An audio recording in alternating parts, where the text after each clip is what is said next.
Quantumania Aftermath, starting now. Popcorn rice after discussion. Want to know some more fun facts? Isn't it awesome to see some of your favorite content creators and favorite people, honestly, you follow here on this app, be a part of this amazing community called the Nerd Initiative?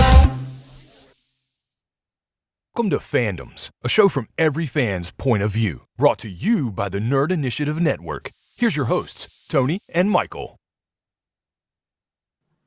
Hey, welcome everybody. Fandoms episode 12. We have a lot to talk about. Michael, how are you doing? Good. Man, I think that was probably the most seamless that we started off. Yeah, we're getting better and better. It's what you're supposed to do, right? Yeah. But what were you going to say? You tired? Tired. I was gonna try to make a time joke, but I couldn't. I missed the landing on that one. I'm sorry. I didn't stick the landing on that. You didn't have the right timing. No. Oh. Okay, well, it is a you know what? I didn't even do my overlay because I was doing everything else. So yes, Fandoms episode 12. We are going to be talking a lot about Quantumania. We do have a lot of other things to cover, and we're going to try. I know. Go ahead, talk about it because that thing is so beautiful. Well, it's He Who Remains, but I was saying before the show we started, my goal is I want to get it signed over and over and over and over again.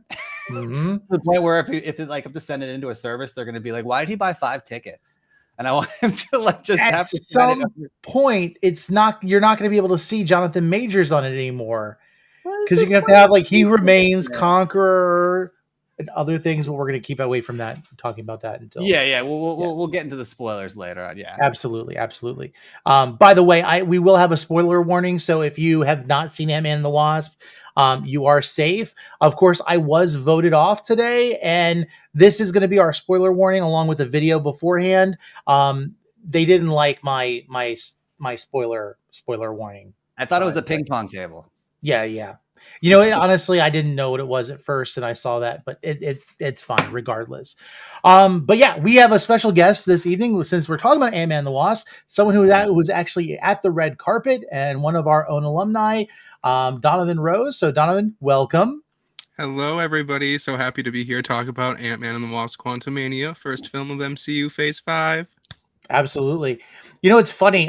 Before we even get started with all of this, I heard one person say, I'm not sure that I wanted this to be the start of an entirely new phase. And I'm thinking, maybe they forgot about Iron Man 3 and how it started off phase 2. And it was a okay film, but it was not the strongest film of the entire phase. And it's a comedy action film. It's Ant-Man.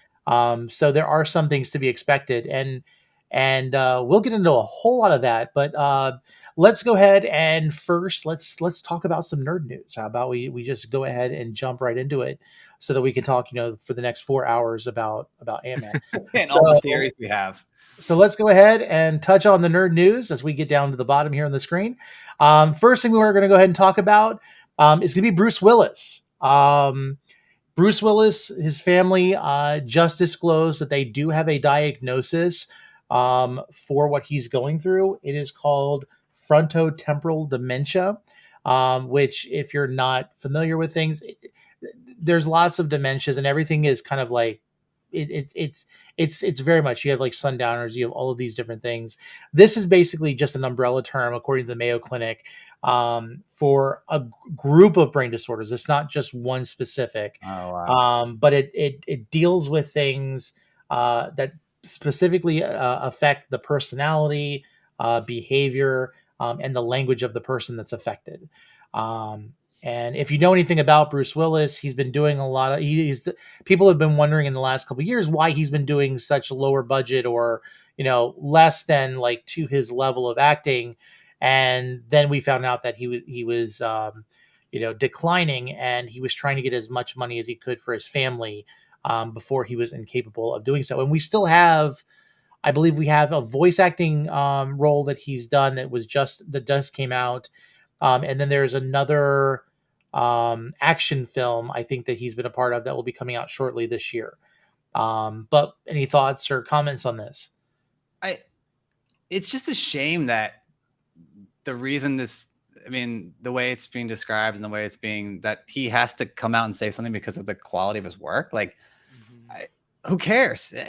Like, like that sucks. Like, he's going through something that's incredible, and to feel the need to respond because of declining work and stuff. I mean, I feel like all actors go through it, like, and so it's just a shame that is the world we live in now, because that shouldn't be the top priority. So I'm kudos to them and the family for being. And I saw Demi Moore put out a statement too, which is again another kudos to how they have co-parented their kids and kept their relationship and been close. And she had just things to say about her dear friend, and they're handling it really well. I just the fact that fans or audience members really wanted to know why. I mean, look, actors go through phases, but again, this is way more serious and takes more precedent over any kind of work or movies or TV or anything. So I think JJ has a good point too. Thinks that some fans forget that celebrities are actual humans and can get sick, and I think that's something we have to consider. And it's almost in a level of when you consider like even mental illness, not just like, let's say, debilitating disorders like Alzheimer's or dementia, or things like what was it? Just recently, Chris Hemsworth had received the news that he will possibly have a degenerative disease that will affect his mental state as he gets older. Now, heaven forbids it doesn't happen. Just because you're predispositioned for something doesn't necessarily mean it has to happen. But at the same time, it's like, you have to understand there are limitations for people, and we need to not put people on a pedestal and expect them to have this godlike atmosphere, or because when they do something wrong, it disappoints us. When their bodies fail, it's almost as if we're disappointed that they can't do more. I just recently saw a TikTok video about someone talking about, I guess, some fan casted idea for a sequel to the Back to the Future trilogy. And it's like, well, that's not going to happen because of Michael J. Fox. It's like, well, don't look at it that way. That's the most it was like the most callous thing to say, just because someone has first of all, if they really wanted to do it, there are ways that they could work with Michael J. Fox to make that happen. At the same time, don't look at something that somebody's been diagnosed with and say, oh, well, that messes up everything else we want them to do. It's like, feel for the person. I will say the one thing about Michael J. Fox, and I think now we saw him at New York Comic Con this year, and I, sadly, I think we saw him on stage too, and I think his disease has progressed a lot. Like, he's had it for quite some time, and so it's really hard to watch that as someone you grew up watching. But I will say, one of the things about him that I loved, and we always talk about, like, not disability, but like, it's unique or different abilities, right? And I think I remember him on, what was the show he was on with Dennis Leary? Dennis Leary was a firefighter, and he played like this really loud, Dead to Me or Lie to Me or something like, it was on FX, wasn't it? Yeah. I remember. Yeah. I can't remember what it was called. I will never forget that. It was really cool because he leaned into it. He was in a wheelchair in the show, and he didn't hide the Parkinson's, and he was this kind of like, not like he was a Michael J. Fox we've never seen, like loudmouth cursing, but he just leaned into it and was using his craft and showed, again, I'm sure he showed a lot of people with that, no matter who you are, you can do other things and keep making an impact. And so I'll never forget that. That was so cool that he was on there and didn't just kind of like go out of sight. So I hope hopefully Bruce Willis does the same thing, where if he does want to work, again, no pressure to him because family comes first and health.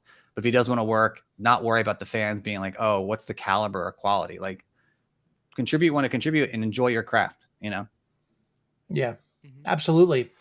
So also let's go ahead and change, I guess, to a lighter topic. Depends on how you feel about the person.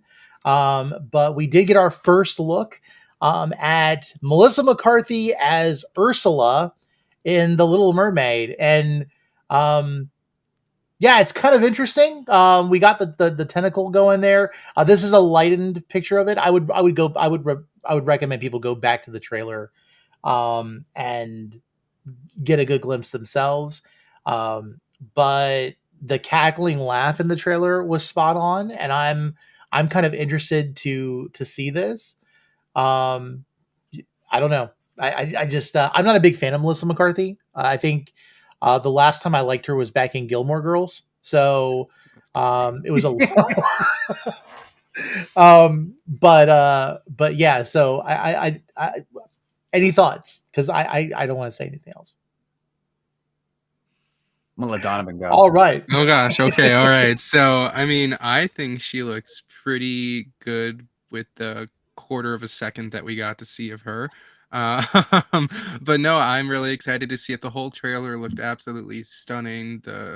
I'm really excited to see the film, and especially like you said, the cackle was spot on. So it's looking promising, and I am really excited to see what everyone's gonna say once it comes out, and all the haters on it are gonna eat their words. Oh, I'm not hating on this. No. I don't mean you at all. We I just just mean hate the Melissa people McCarthy. bashing this You movie. know what I mean? Yeah. It's so funny though, because like I will be completely honest with you guys. When they went back and did what was it, Ghostbusters Answer the Call. Afterlife, or no, not You know, Afterlife, yeah, but it was yeah. they call it Answer the Call, but it was just Ghostbusters, the Mhm. 2017 reboot, I think it was. I didn't mind the idea that they were recasting. I didn't mind that it was a female cast, and then I saw Melissa McCarthy, and I was like, oh great. And it was like, because the only problem I had was her type of humor is self-deprecating, and I don't like self-deprecating humor. Mhm. So when all your jokes are about making you seem like you're nothing when you're supposed to be posing as a scientist, like that bothers me. Like awkward, weird stuff. Like let's face it, when we talk about Ant-Man and the Wasp, the awkward humor is funny, but when Mhm. it's self-deprecating, it bothers me. And like I felt like that was the only thing that really pulled it down. That and the fact that they refused to even acknowledge the Ghostbusters world, but they kept putting little tidbits in there. That bothered me. It had nothing to do with anything else other than it was just like the style of humor. It's like I can't watch many of her movies. So as long as she plays the character as the character, I can look past the actress. And that's the thing. I think it's kind of like a point. I think everybody can learn from how I'm responding to Melissa McCarthy in this is look past the person playing it and just make sure that the character in this movie is being played, as that character, and they're believably that character. We don't need to worry about how they look or anything else or their background. Just appreciate the film for what it is and give it a chance. So She's your Dave Bautista. Yeah.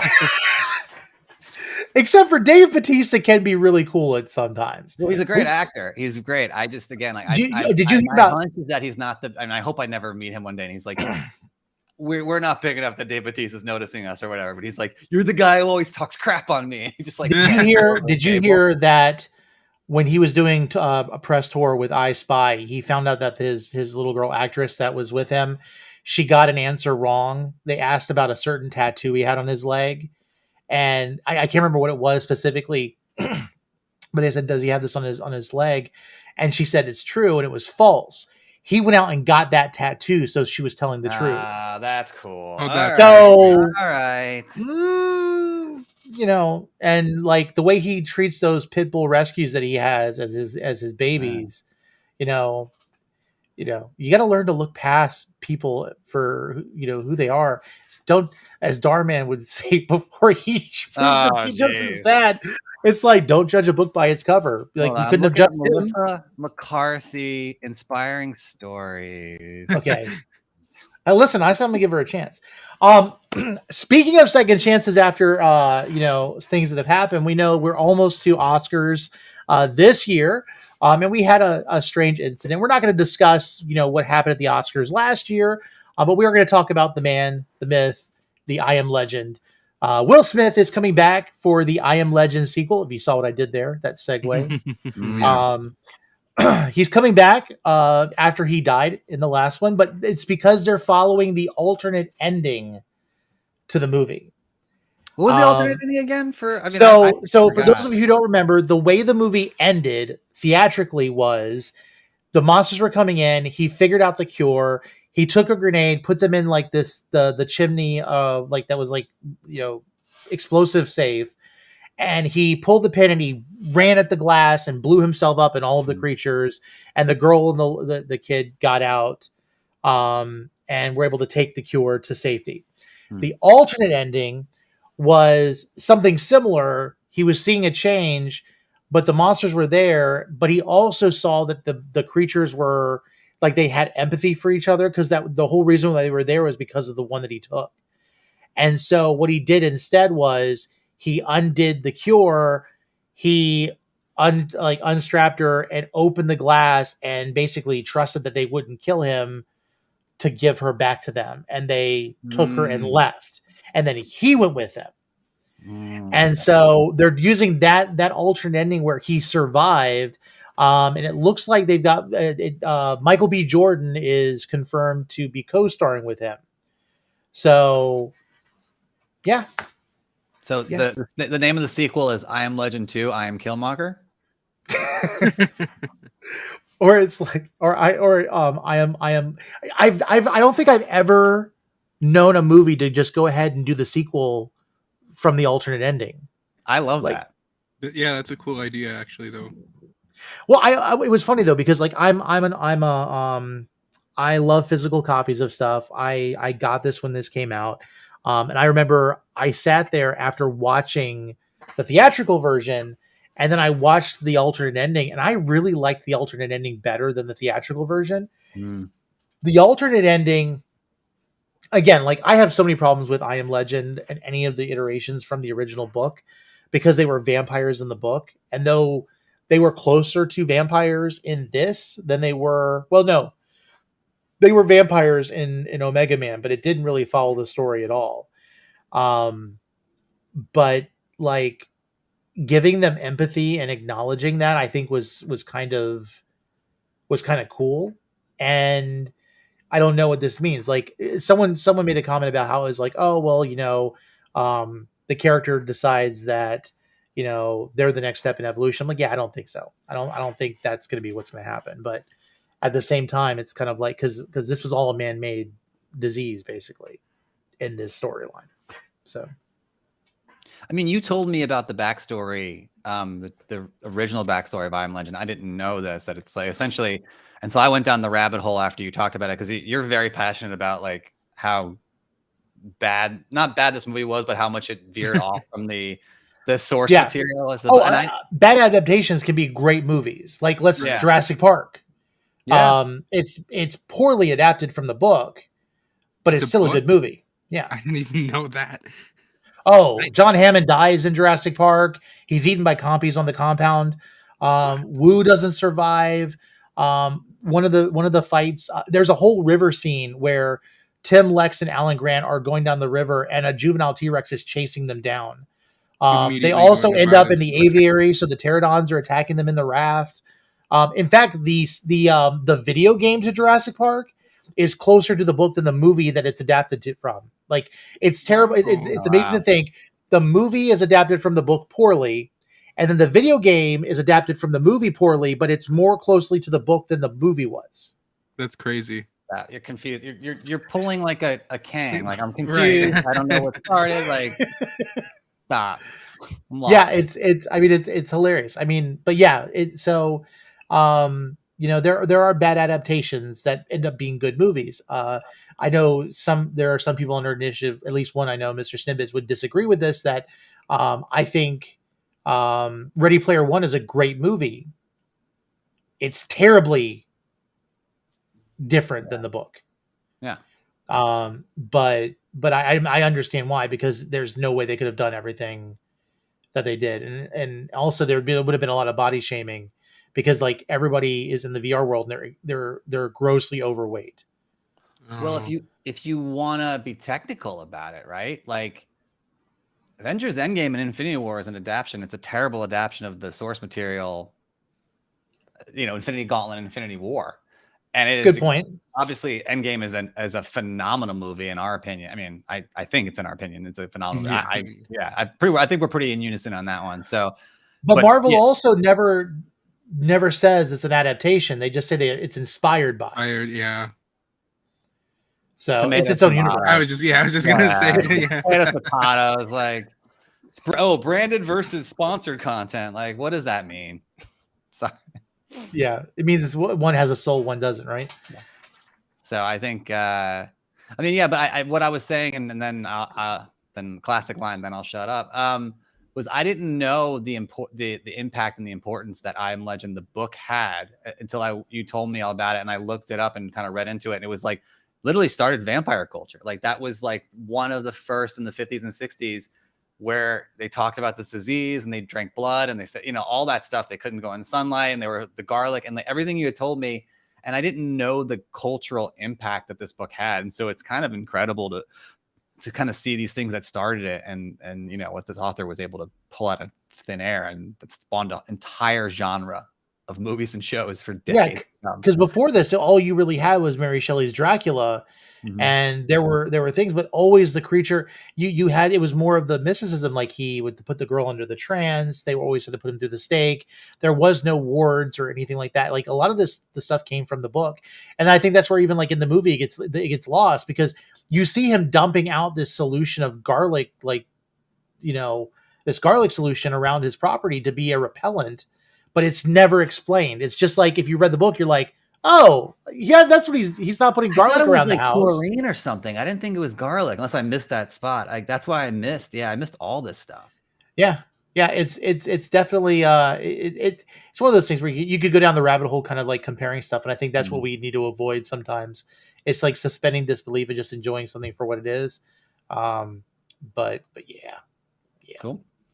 Okay, now if you're of the nostalgic, if you're looking for something nostalgic, we know we are having a video game movie coming out rather soon. I'm pretty sure all of us have played Mario, but what they've done with some of their marketing recently was really fun. Super Mario Brothers actually created a plumbing website, and their theme song for the plumbing for their commercial is the quintessential 1990s Mario Brothers song for the animated show, which was so well adapted, and I think everyone got excited. Have you guys seen this yet? I've seen this. I haven't seen the original show. Oh, okay. Well, you're in for a treat.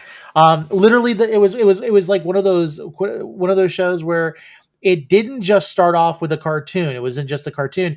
You actually had a live action Mario and Luigi like start off. Like they had like their own little like basement that they worked out of. This. Yep. And like they would do it was like the grease. Like it was long hair, greasy, big beard. Like it was so funny. The cartoons were always fun, which is where we get a lot of the animation and stuff. But they use that theme song for their thing. So you got to go check it out, and then go back and look at the 90s Mario Brothers. It's a lot of fun. And if you call the number, Luigi actually talks to you, and tells you to send a text message for help. And they'll tell you when they'll get back to you. And I'm pretty sure just recently with the John Wick franchise for the new John Wick film, they did something similar. Like if you reached out to them in a certain like text message or whatever, you get like special updates and stuff when things come out. So if you're a fan of video games, a fan of Mario Brothers, be sure to check it out. Do you remember my quick plug-in for this? Do you remember when Snakes on a Plane came out and you could call a hotline and Sam Jackson was like, I don't want to be on this mother, like, and you could like leave, and I think you could actually have him record a voicemail for you. I mean, I was like 8 years old and I did that. I remember that distinctly. That was great marketing. That was excellent marketing. Well, it's funny because it's the same concept that they use for Cameo. Because like Weird Al Yankovic has just recently been on, I think it was like on Cameo or something, where if you give the name and it's like they do this blanket song for your birthday, and then they just change the image where it's got your name and it's got. And mind you, they probably have him like saying your like all of these different names, so it fills in, and you can have him do a personalized birthday greeting with your first name on it, or whoever's first name on it. So it's got to be the same concept that they would have used for that. We have to do this for fandom. Whose birthday is next? Whose what birthday we need? is next? What we need to do is we need to like have like a marketing plan for Cameo, where we just do Cameo like requests where they just say, "Hey, I'm such and such, and this is Fandoms," and then like just have them be the intro for a couple weeks. Yeah, I love my wife is a huge fan of the MTV Challenge. And so on her birthday last year, we got TJ Lavin to do one, who's the host of the challenge, which is basically like it started off as the real world road rules, like that, you know, people that don't know the challenge, it's a competing for money, and you know, it's all these reality stars and stuff. It's funny. And so it was great. And he was like, let's get a coffee when you're in Vegas. He lives in Vegas. It was like, never did. But then her mom got her for her birthday recently, this other guy, Josh, this competitor, and he did this like 10-minute video, and he was like, I'm so glad about my fans. And yeah, it's awesome. So good. But it's like, I mean, I think Cameo is one of those things where it's kind of like it gets you close to the fan, like gets you close to the celebrities. I remember one guy. Who does the voice of Iago? It's Gilbert Gottfried. Yeah, Gilbert Gottfried. Before he passed away, he was on Cameo a lot. And like there's like a TikTok if you go to watch it where this guy got Gilbert Gottfried to call his sister a bad word. Like he just to, and she thought it was hilarious because that was like their communication. They like call each other bad names all the time. And so he just had Gilbert Gottfried lay into her. And like people do some of the weirdest stuff with their, and it's like also like the new thing where people are like paying to get music, like songs personalized for like their significant others. You can actually get like a group to make a song, and then there's a lot of TikTok. I don't know, maybe I'm on the white girl side of TikTok, where it's like all of these guys are driving in their car, and there's like the radio playing, and it's a song talking about the first time they met and everything, and the girl's going, "Oh, yeah." I'm literally on white girl TikTok. That's gotta so be what it is. Yeah, I mean, I remember a couple years ago when COVID first hit, and Zoom was like a brand new thing. Like,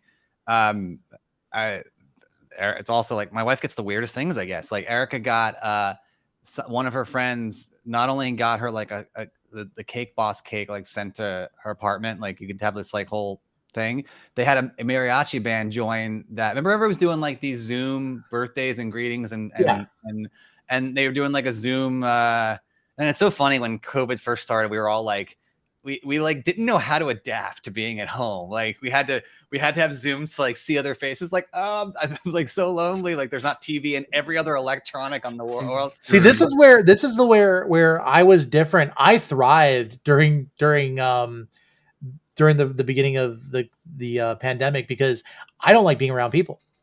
So like I was happy in the basement, like building computers and doing different things. And like you sound like Blanche from Golden Girls or something. I thrive. Wait, which one that would make which one of you Rose? My last name is Rose. Oh, and so would I be B. Arthur? Is like the little one, or no? B. Arthur. B. Arthur was the tall one. That was kind of like the leader of the group. So, yeah, so it was Blanche. Rose was the sassy one, right? Yeah. Blanche was the mean one, right? That was like, I hate everything. That's the tall one, right? I literally just watched this. Wasn't Blanche the little one? Blanche was she was the one with the she was the hoe. She was the hoe. And I thought that was Dorothy. Wasn't who's Dorothy? Dorothy was B. Arthur. Dorothy was B. Okay. Estelle Getty was the tiny one. She was Sophia. Oh, and then Betty White real names. I only know Betty White. So yeah. Rose was Betty White. Now Rose was like the nice. Okay. She was the ditzy one. There's only one reason why I know B. Arthur's name. Well, there's two reasons why I know B. Arthur's name. One is because of the '90s movie Airheads with Brendan Fraser, because that was one of the ransom things was like a picture of B. Arthur, which we're not going to get into specifics. The second is because if you're a Marvel fan, Deadpool's katanas are named B and Arthur. Oh, that makes so much sense. Great. So good. Yeah. Which is why the TikTok video I did where I was joking and saying, you know, if he was following anybody else on Twitter, it would be B. Arthur. But unfortunately, you know, she's not online because she's passed away, but nobody got the joke. So it was more one of those like want type things. Right. Let's go ahead and move on. So we're going to go talk about something a little bit more difficult to talk about, but we're going to do it in the most, I think, the most diplomatic way we can. I think it's been talked a lot about on TikTok. But this Sunday we had the Super Bowl, and of course, a bunch of trailers came out. And one of them was a very enticing trailer. And I think what we need to say about this first is there is no wrong answer in how anybody addresses it. Yes. Other than if someone is virtue signaling, or if they are, they're trying to find a way to cancel somebody else because of their decision. My decision might be different than somebody else's. And that doesn't mean that if somebody disagrees with me, that I'm going to be out for their head. And I think we need to be, I think with internet, there's a lot of like militant, people that are hiding behind fake profiles, and they need to be careful. But what we're going to talk about is the Flash movie.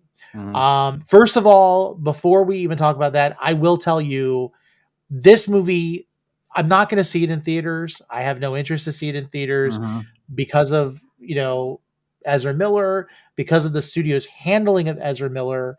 I understand that there are people that are proud of this film, and that is great, but they got paid for it. And I don't think that if this film gets reviewed slowly, or it doesn't get as much in the box office, that this is going to prevent people from getting a job, because a lot of people were saying that. No. Because everyone knows why, if this movie doesn't make a lot of money, why that is. Yes. But I will tell you, this trailer was extremely enticing, because I am 100% a Michael Keaton Batman film. When I saw Kara Zor-El weekend in a containment unit, I was freaking out, because the Flashpoint, one of the things I really enjoyed about the animated movie was the whole, weekend captured Superman. And that hit a note for me. It looks really well done. It looks like it avoids some of the tropes that I've seen in a lot of the other Snyderverse films. But again, I'm not happy with how the studio handled Ezra Miller and the allegations that are going on. They could have easily just fired them and said, we are not going to move forward with this person. They didn't do that. There's even been room allowed for there to be rumors that there will be continued work with them. But I think they just didn't handle this well, especially when people like Ray Fisher went through what he did, with under Joss Whedon and under Warner Brothers leadership. This could have been handled well. Now, if someone is going to go see this film, guess what? I just told you where I stand with it. I don't expect everybody else to do it too. And no judgment. Exactly. There's not. And I think my biggest concern with this film is what people are going to do in trying to divide and to fight. I'm a Marvel fan, but I love DC. DC's where I started into comic books. And Batman was my favorite. Like, people love Superman, like the Christopher Reeve stuff. I was a Michael Keaton fan. Like, he was just interviewed not too long ago, and he said, "Who is the best Batman?" He goes, "I am." And I'm like, "Yes, sir. Thank you." Like, I love Christian Bale, but I love Michael Keaton. And Keaton did a commencement speech recently, the college graduate speech, and he's like, "And one last thing, I'm Batman," and he just like walked off. And yeah. I have one question though to pose to the group, and it's not a deep one, because I've already said where I stand, and again, no judgment on anybody. I also, it sucks because it looks really good, and I think that's why they're torn by this. And I think James Gunn was a victim of cancel culture, so I think he could have a sensitive spot for something like this, because when past tweets and lives and came out, he was fired, then brought back to Marvel, and that whole thing, which that shouldn't have happened. That was ridiculous. Like, Kevin Hart, all these things, you can rehash anything. Like, there's always something in someone's past that's going to be like toe the line. This is different. But I will say my one question is, since this is Flashpoint, and I love Flashpoint, and again, I won't be seeing this in the theaters, I'll wait till it comes out. Is Michael Keaton playing Thomas Wayne, or is he playing Bruce Wayne? I think he's playing Bruce Wayne. I personally think so. You sure? I mean, it would be really interesting. Again, this sucks because this is so enticing and exciting. But if for people that don't know, the Flashpoint, he goes back in time to save his mom, and it changes everything. and Bruce dies, not Thomas, in the alley, and Thomas becomes Batman. I wonder if an older Keaton playing Batman is not playing Thomas Wayne in this alternate Flashpoint. That's super interesting too, but that's my one question. Donovan, any thoughts? I know nothing about DC, so I've watched some of the shows, but that's about it. So Well, that's right, because Donovan, you got into Marvel through the movies, right? Correct, yes. And then it's kind of been a slippery slope ever since. Yes, exactly. And I mean, I watched some of the DC movies. Like, I didn't watch like Batman or Superman, but I did watch like Harley Quinn and the Suicide Squad, and I've watched like the CW shows and stuff like that. But that's about it. Okay.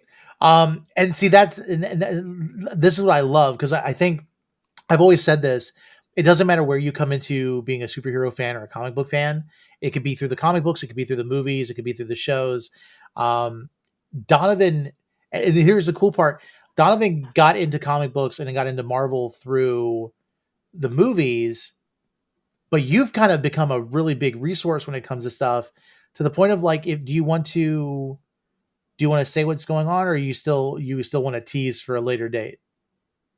What's going on? What is in going March, on? at the end of March. In March. Oh, okay. Yeah, I mean, we can say it. We can go ahead and say it. All right, hold on a second. Let me do this. Let me give you a bigger face here.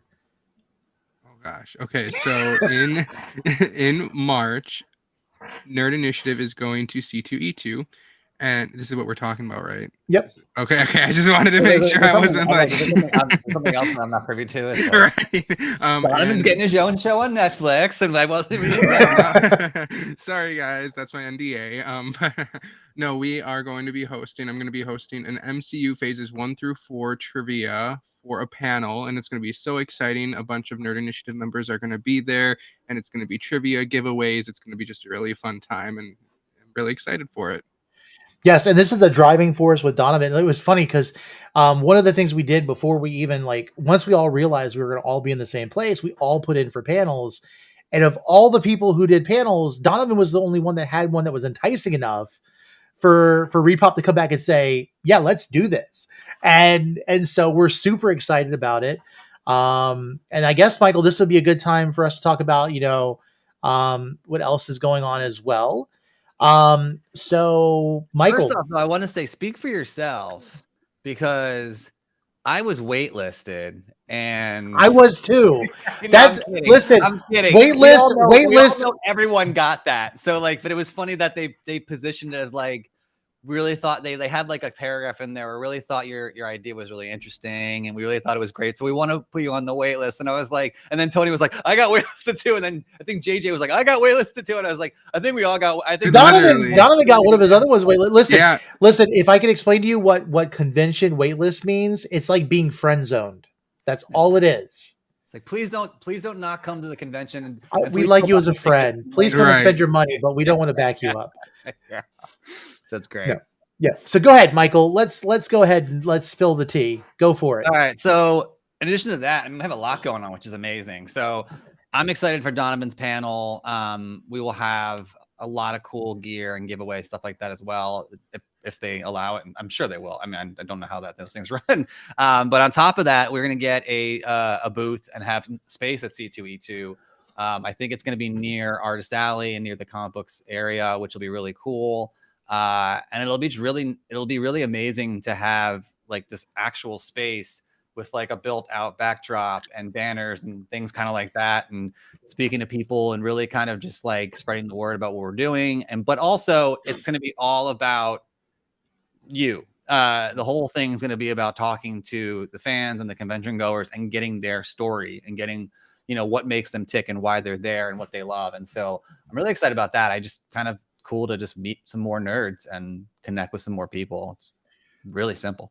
Oh yeah, and that's the great part about it, because if you've started watching this show from the beginning, what we used to do at the credits before I realized it wasn't sustainable was we would have all of the credits, but we would also have people submitting through TikToks their nerd origin stories, and we want more of those, not just and this is a great part, because we're a platform of promoting people. We want to promote the fans. You know, if you're sitting here watching the show with us, we love you, and regardless of Or where like you're you. from, Or like you. we promise not to put you on the wait list. But whatever happens, you know, it's about what you love and what you're a fan of, and so getting that and always making sure we capture that, and we keep, you know, we keep ourselves to our foundation of just loving what we love and having a good time and enjoying, you know, the content that's out there. That's so important to me.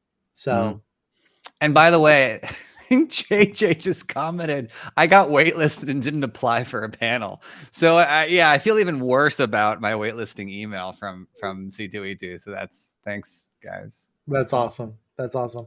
Before we continue on with any more news, let's go ahead and also just say, if you love Nerd Initiative, you know, and you don't want to waitlist us for anything, Or like it.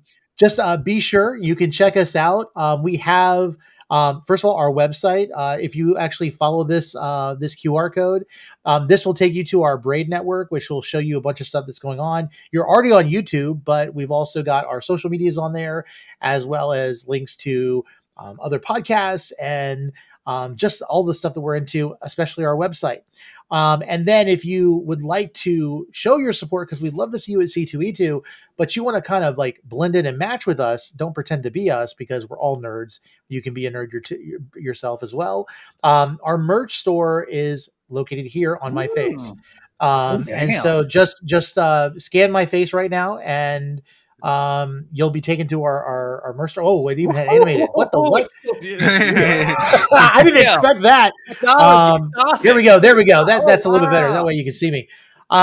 So yeah. So the lots of cool stuff in there. The only thing I will warn you about is do not buy the bucket hat, because for whatever reason, when we updated things, none of the logos, like all of the logos are on the seam, so it doesn't look good. We're gonna, and the fun part is, like, in order to get rid of it, we have to get rid of all of the things that were similar to it. So just don't buy the bucket hat. Just don't. If you do buy the bucket hat, I will sign it for you at C2E2. Zero people that have bought the bucket hat. We apologize. We will refund you and get you a better version of the bucket hat. But yeah. Yeah, but don't buy the bucket hat so that we give you money and then give you more merch. Like, that won't work. Stop emailing me about the sports bra that was taken off the site and the bicycle pants. If you really want it, we'll put out a poll. If we get more than 100 people, we'll put the sports bra back up with the ends all over it, or the bicycle pants. Or I think there was a jock strap in there at one point too. No, there was never a jock strap. We will bring it back up. Don't worry. We will have all your favorite products. Don't believe anything that he's saying right now. I mean, there was a sports bra, but there was never a jock strap. There were bicycle pants though. But could you imagine people trying to support Nerd and Nate? Like, oh, look. I don't want to go there. We're going to take that down now. But thank you for that, for ruining that moment. So where to come back from? Speaking of jock straps, what's the next thing on here? This works. Guardians of the Galaxy. Good trailer. Talk about an amazing trailer at the Super Bowl. And that poster. Oh my word. Yeah. Oh, I'm more excited about this than pretty much anything else right now. Thoughts, guys? Yeah. Oh, it's gonna be a rough one though. We know that. Oh, I know. It's conflicting. Like, you know, James Gunn is a genius when it comes to writing up these ensembles, but like after Volume 2 losing Yondu, and then knowing what he's capable of from the Suicide Squad, like, I'm not happy, but I am happy.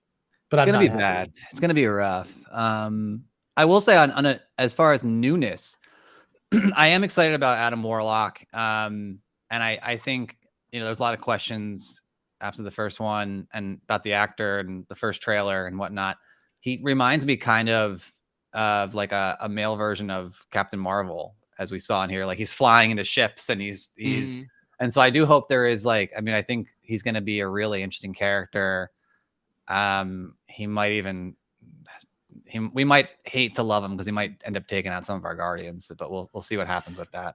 Yeah. But also just noticing that we have the High Evolutionary, Chukwudi Iluji, which worked with James Gunn in the Peacemaker series. He definitely looks like a force to be awakened, to be reckoned with. And I loved that statement that Rocket made in the trailer. It kind of broke your heart. It's like he doesn't want to make things better. He just doesn't like the way things. He doesn't want things to be the way they are. And just you can tell there's so much hurt when it comes to this, and it's almost like Rocket has to go back and deal with the trauma that he had to deal with. And this guy is just like he's like at one point he's like incinerate them, like he's not even just heartless. I'd like to see him and Kang go at each other. Yeah, they kind of have similar outfits, right? I mean, yeah, they do actually. Yeah. Well, purple. They love purple. They do. So, yeah. So does Cassie. Oh, we also, I mean, a cute factor that I'm sure Disney and Marvel is going to make $1 billion on. We got Rocket and his life partner. Do you know the name of the life partner? Lila. Lila. Adorable. Oh yeah, and then also like I'm gonna go back to the previous thing. That creature up there with Gamora and Peter. Yes. Like that thing, like I've seen so much on Twitter. Like, what is that thing's name, or what is it, and where can I buy one?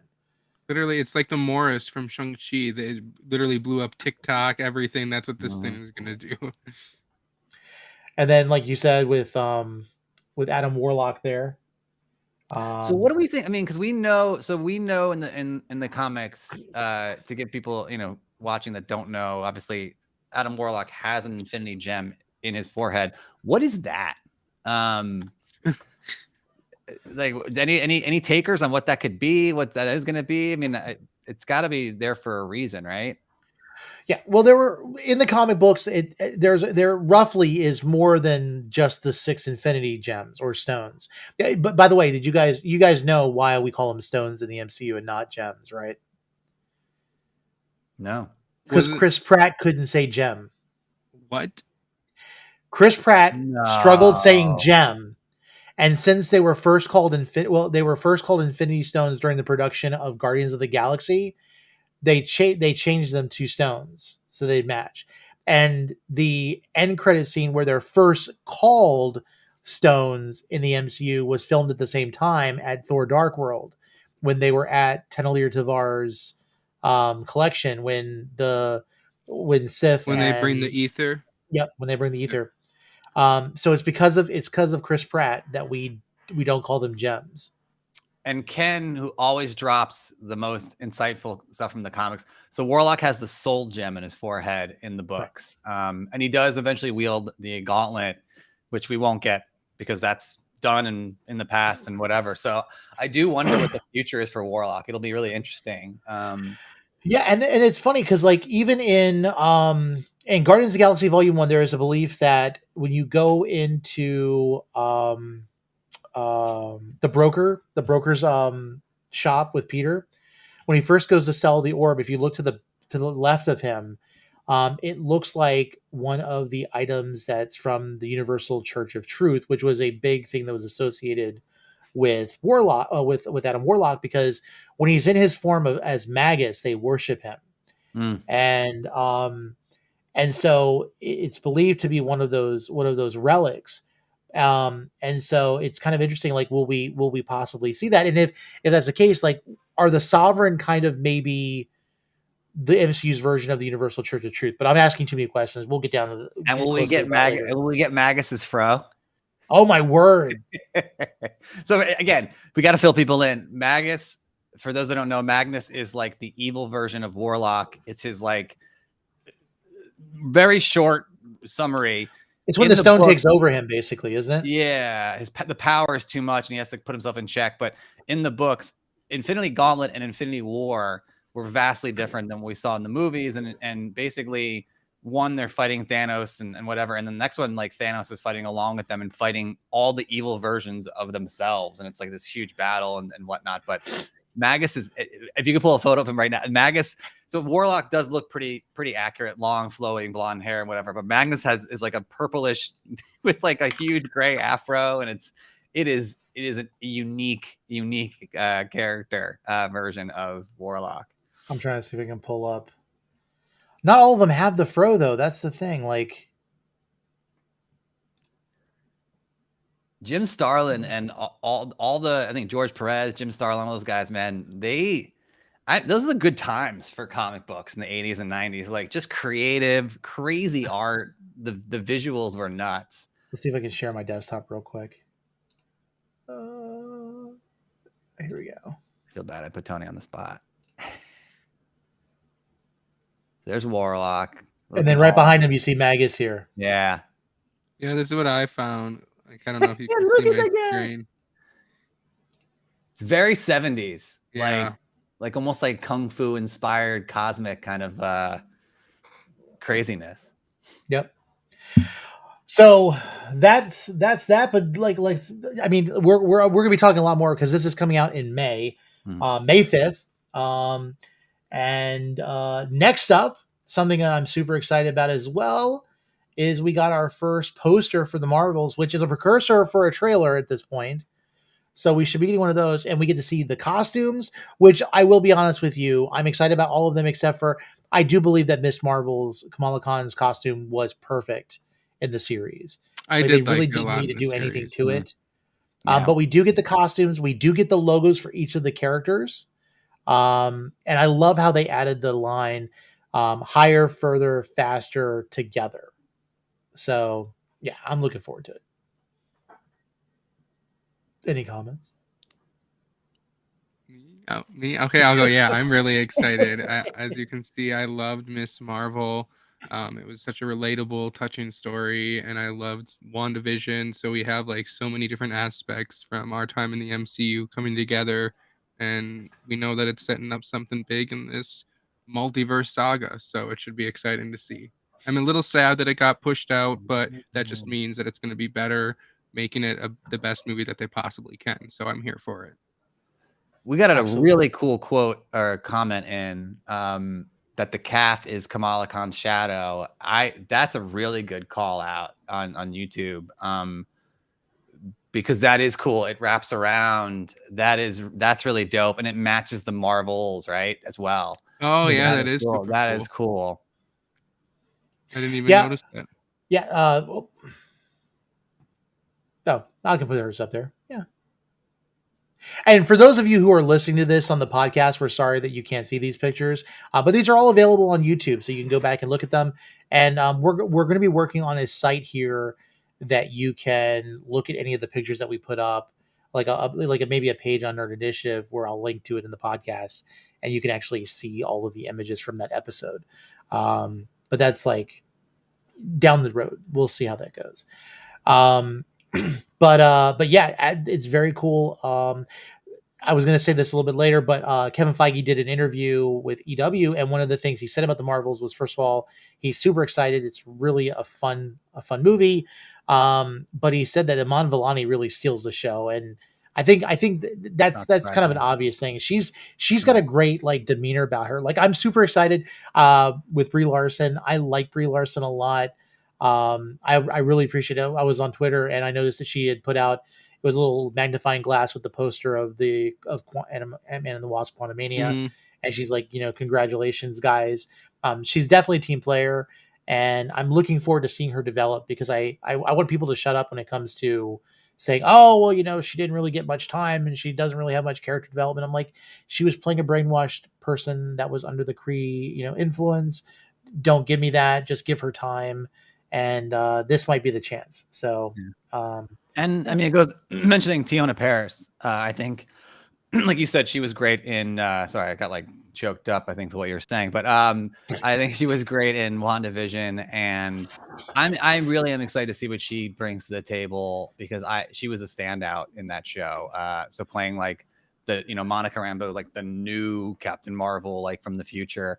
I think that'll be really cool to see how she evolves and comes together. And she's another one. Like, we talk about these. We're going to talk about MODOK in a little bit, which I'm excited about. We talk about these like fan favorite characters, and I think the Monica Rambeau Captain Marvel, or originally she was what? Not Fasta. It's always get Photon. Photon. I always get the PH words mixed up. She was originally Photon, another fan favorite for people, like one of the smaller, lesser known characters, I think. that is really being developed and being brought out to the mainstream. So I'm excited to see what she's going to do with this. Yeah, I liked her as Photon. I really liked Monica Rambeau when she was Spectrum. That was a cool character. Of course, she also doesn't look human at that point because she looks like the galaxy basically. But very cool. In fact, she kind of like transcends like humanity at one point, and she's brought back down, and that's when we really get like interactions with her and Blue Marvel, which I have like fan castings for Blue Marvel like crazy. But yeah, so let's go ahead and take a quick break before we go into more Marvel news. And let's hear from Samosas and Popcorn, Pooja, for Pooja's picks. Hello everyone, it's Pooja, and I'm here to bring you the latest in movie news. Let's get into it. Returning to select theaters for a limited time, the critically acclaimed film from Ang Lee, Crouching Tiger, Hidden Dragon, is back. The film takes place in China during the 19th century as a warrior gives his sword to his beloved for safekeeping. But when the sword is stolen by an unknown assassin, a chase begins to retrieve it, and along the way, the unexpected happens. Apple TV Plus has just released its newest original film, Sharper, which stars Julianne Moore, Sebastian Stan, Justice Smith, Brianna Middleton, and John Lithgow. As secrets unfold in New York City, a young man seeks out revenge against his family for their refusal to accept him, and he proceeds to con other rich people in an attempt to gain all the wealth that he can acquire. And finally, the movie to kick off Phase 5 of the Marvel Cinematic Universe. Kang is ready to crush and conquer in Ant-Man and the Wasp: Quantumania. The movie follows the lives of Scott Lang and the gang after Scott has amassed fame from being part of the team that saved the world after the blip. In this new adventure, he is sucked into the quantum realm along with Hope and his daughter Cassie. And, well, you know what? I'm gonna stop there and just let y'all watch it. After all, it's a little bit more fun that way, isn't it? Well, that's it for my picks for the week. Tune in for another episode in the next 2 weeks. But until then, back to Tony and Michael. I love her picks. I love like the suggestions she makes because sometimes it's stuff I don't even like know about. Yeah, I had no idea about that one about Apple TV. It looked like it was from like the 90s or something, but it's a brand new movie. That's crazy. I know, right? Apple's crushing it. I mean, they're kind of a fan of they're a friend of Nerd Initiative. We do a few things with them, and I will say, like, for someone who does a lot of streaming, you know, as far as like checking out different platforms and channels, I think, you know, there's always like, I think people are finding their identity on different platforms like Netflix, and you know, we're big fans of The Circle and Love Is Blind on Netflix and things like that. Apple TV's really, I mean, they are crushing it with like some of this A-list stuff, like Shrinking with Harrison Ford. Yes, oh my gosh, I literally just tweeted earlier today, whoever the writers in like Apple TV are eating other streaming platforms, because there's Shrinking now is amazing. There's Ted Lasso, there's Severance, there's Loot. Like, they're all such good shows. Yeah, so they're really, to me, I think a lot of people still have not, you know, gravitated towards it, but they are really just giving out some of the best content we've seen across, you know. So yeah, I'm excited. Donovan, I'm glad you said that quote, because I was literally going to quote you because I forgot it came from you. Because I was going through Twitter, I'm like, that's a really profound comment. I'm like, I like that, like the idea, like whatever they're doing, you know, people need to follow suit. And I think that's the thing. Like, I think we're going to see a migration from some of this stuff because of like what Netflix is doing with the password sharing stuff. Like, people are just going to get like frustrated and fed up because, you know, they're overseas. Like, so our deployed soldiers can't use their Netflix because they can't get back to their home Wi-Fi. So, you know, it's like, you know, all of these like what ifs we don't think about, but it's like, yeah, it is what it is. Okay, so Marvel news. Kevin Feige did come out with some interesting tidbits regarding stuff that is going on with the MCU or with Marvel moving forward. One of the things that I thought I was saddest for is a comment, but this kind of coincides with something that Bob Iger just said recently, that they are going to be dialing back the rate of production for some of the Disney Plus Marvel shows, so that they can focus on quality over quantity. Yes. Which honestly, there were parts of Moon Knight I felt that way. You know, it became a joke in She-Hulk. There's one thing I think about. I always everybody kept saying there's too much content, but I'm like, we had almost 2 years of no content, and I didn't care if it was completely done. And then I've also come to love doing watch parties. Like, Michael, you sleep early. I know it's past your I'm bedtime an old now, man. but like, Get off my lawn. Donovan, myself, Marvelous Johnny, Will Wilkins, King Von Schweetz, we were up at 3 a.m. for me. Not so bad for some of them. Watching these as they dropped, and it was so much fun. Like, just like those moments as a group to be able to enjoy them. I mean, it's fun. I mean, it's great. I mean, I'm glad that they're going to focus on, this and all these people who complain about mid stuff. Maybe shut up a little bit, but again, makes me sad because I like lots of content. So. I will explain my clapping though. I'm clapping not for Disney Plus, more for all the streaming platforms. And I think that's what we were talking about Apple TV Plus. Like, I think Apple TV is putting out quality content and like spending. So we get a lot of these shows, like Don mentioned Severance, and you're like, oh, this is drawing me in. There are some other platforms, I think, and I don't think so much Disney Plus. I mean, there was a lot of content coming out, which I didn't mind, but there are places that I'm trying to think of platforms. Maybe it's like Prime and other ones that are just throwing anything at the wall, and it's a little. Well, it's like, think of Netflix. They throw things out, and there are things that you love, but because they throw out so much, like they get canceled. Like, I'm gonna be honest with you, there was a show on Netflix. I think it was called Daybreakers, where it's basically like the apocalypse. The zombie one? Yes. Oh my gosh, I loved it. It had Matthew Broderick was a cannibal, like a cannibal adult, and like he was just like a menacing, like I never saw that. It was a fun show. It was so good. It was so much fun. I was so looking forward to it, and they ended on a cliffhanger, and then all of a sudden it's like, oh yeah, it's not getting a season 2. I'm like, and society. And then we get like 5 kissing booths, and all these ones that are just that's all the boys I loved before. Literally, number 9. Yeah. And then we get like movies like Babysitter, which was fantastic. And then they said that we're doing a sequel, and I'm like, oh yes. And then I saw it, and I'm like, it was okay. It wasn't my favorite. Like, it is what it is. But at least they stopped. At least they didn't. It just made me so bad because, like, with that movie, like the first like 5 minutes of the second movie like completely undoes all of the character development in the first one. Wow. It's like who's writing this stuff? It's just like with Matt Waldron, I think is his name, who wrote Multiverse of Madness. He did Loki, but I think he did Multiverse of Madness as well. Yeah. And they were setting up Scarlet Witch as the big bad for Avengers. And they were going to do this whole crossover thing with House of M with her. And he convinced Feige to do her for Multiverse of Madness. And I feel, as much as I enjoy a lot of Multiverse of Madness, I feel cheated. Yeah. Because it's like, that could have been so much more. And I think that's kind of where, like, Bob Iger came out and said, they're not just looking at for Marvel, they're looking at all of their major IPs. They're looking at kind of dialing back a little bit. Because I think, like, for Star Wars, Mandalorian is fantastic. Then you have Book of Boba Fett, where there's mixed reviews because it's really like Mandalorian 2.5. But I still enjoyed all of it. I'm sorry because I've heard a lot of good reviews, and it's not because of anything other than I'm more focused on other things right now. I have not watched Andor, but it's like there's a lot of stuff that it's kind of like, take it or leave it. Now, do I want to still watch it? Yes, I do. But it was even like with Kenobi. I think they were like 4 episodes in before I even started watching it. Well, the problem with Kenobi, I want to interject on that one, and that was the biggest mistake they did. It was concurrent with Miss Marvel. So, and they were like, what, a day apart? And so Wednesday, Thursday.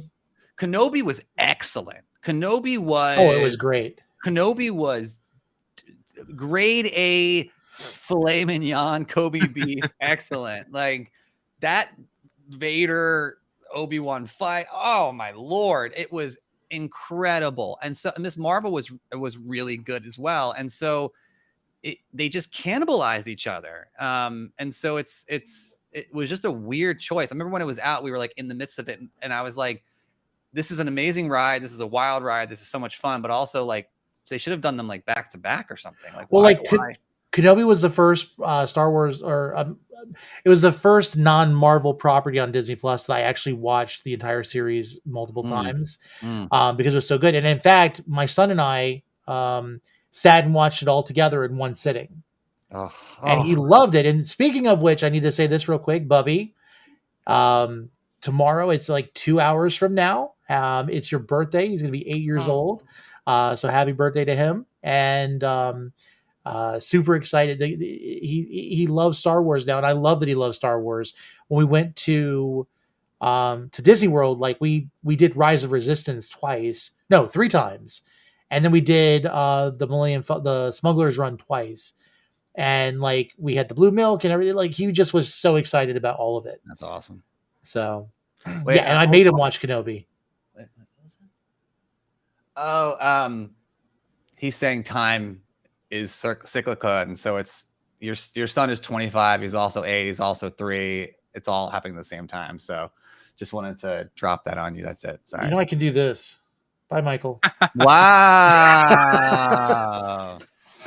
Cool. I have all control. Like I'm in my little. I need to get one of those those round chairs. You're the guy in the chair. Oh yeah, I'm the guy in the chair. All right, so so on top of what he said about the Disney Plus shows, we also got some really great news. They're talking about that the Tom Holland Spider-Man 4 they have plans for it. In fact, they have big plans for it. And the writers are currently trying to put ink to paper as we speak, which is fantastic. Yeah, who's going to direct it? Is it still going to be John? No, John Watts is out, right? No, John Watts out. He's going over to Star Wars. They were going to have him do Fantastic Four. He's stepped away from Marvel. He may come back, but I'm excited. I'm super excited. Let somebody else have a chance for it. It's a little bit of a different story. We've got a symbiote in the MCU now, so there's always that potential. I'm excited. I'm super excited, especially if we find out there's like we find out that the Prowler's kid is out there, or his nephew is out there doing his thing. Miles Morales. Exactly. And then we also were told that, of course, we already knew this. Harrison Ford is joining the MCU. He is picking up the place of Thaddeus Thunderbolt Ross after William Hurt passed away. And he will be in both Thunderbolts and he will be in Captain America 4. And he will be President Ross.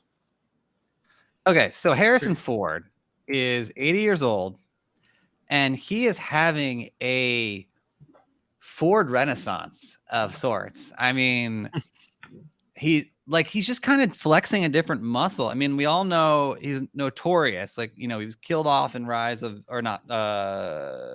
Force Awakens. Yep. And he, historically was not a big fan of all these things. And, he's a very serious guy, great actor, always loved Indiana Jones. That's his top, right? Yeah. But I love him in Shrinking. He plays a shrink that's dealing with, I think it's Parkinson's, I think. And really flexing different muscle, be sarcastic, really funny. And then, we're getting this, which is incredible. And then, obviously we're getting another Indiana Jones, and we know in D23, he got emotional. We don't see that. And so I'm loving this Harrison Ford. He is really just seems different to me. And I hope it's a good thing. But yeah, I've been thinking about this a lot lately. I'm super, as a lifelong fan, I mean, this is great to see. Like, can't get enough of this guy. Oh yeah, absolutely. It's kind of weird because I've always seen him be like this curmudgeon of a guy when it comes to Star Wars and stuff. And I did love seeing how he was like emotionally involved in this whole, the Indiana Jones stuff, which, hopefully we're glossing over the Kingdom of the Crystal Skull completely. Not just for Shia LaBeouf, but that was just a weird movie. And Bring Shia back. Bring Shia back. Again, I could still do this. It's it's gonna be interesting. I think it's also gonna be interesting just not thinking about Harrison Ford, but the idea of Thunderbolt Ross. we have this as character as established in the MCU. It is going to be a cast change for it. Ross is kind of a big jerk in the MCU, and for him to be the president, like I think with the Department of Damage Control and with him as president, I could imagine we're going to see something like Kamala's Law in the MCU at some point. And if for those who don't know it, it's basically a law that was passed that banned adolescents from acting in vigilantism. And so people like Peter Parker was older at the time, but like Kamala Khan, a lot of the Young Avengers, they would all be considered outlaws and could suffer arrest by the Department of Damage Control for doing things like what heroes do. Well, he's going to he'll probably put priority on the Thunderbolts, right? Like, or the Dark Avengers or whatever we're getting, all different kinds. But I mean, he will be Red Hulk, I'm sure. And so I think him and how do you say it?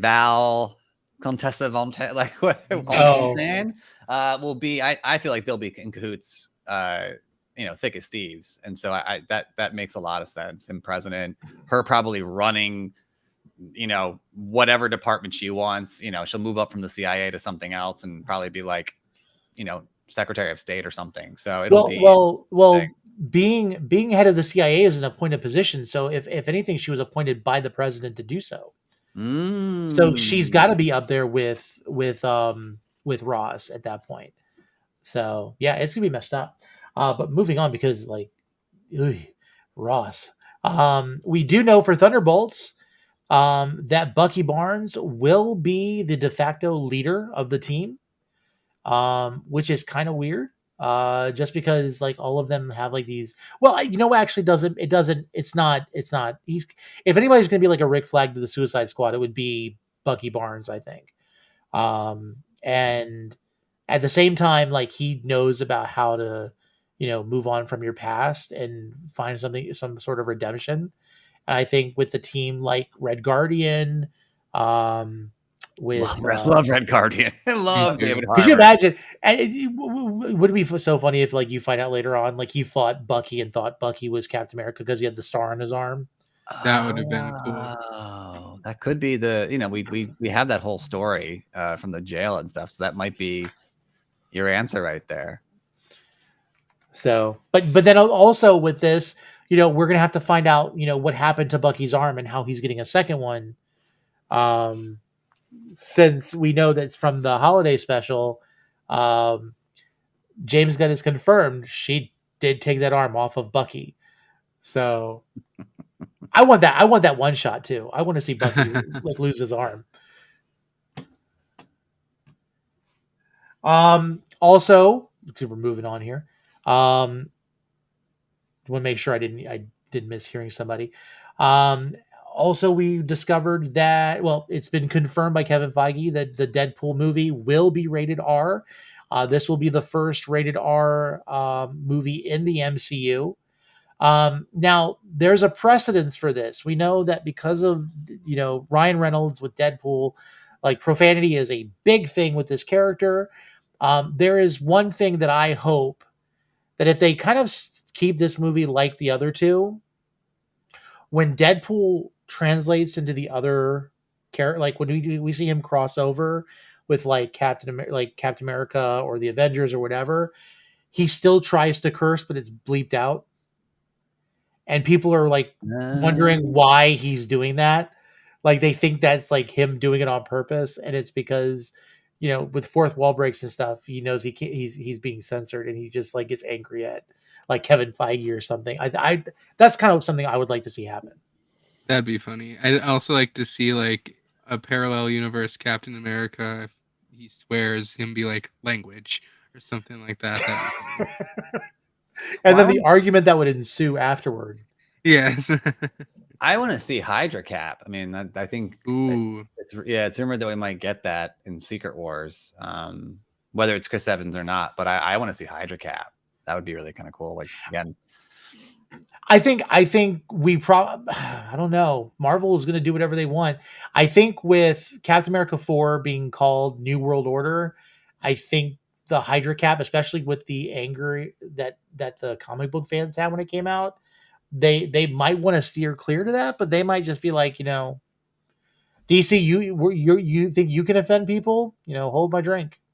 Listen, we know that our loving friend Danielle Silverstone will be on Marvel's door if they do anything with Hydra Cap.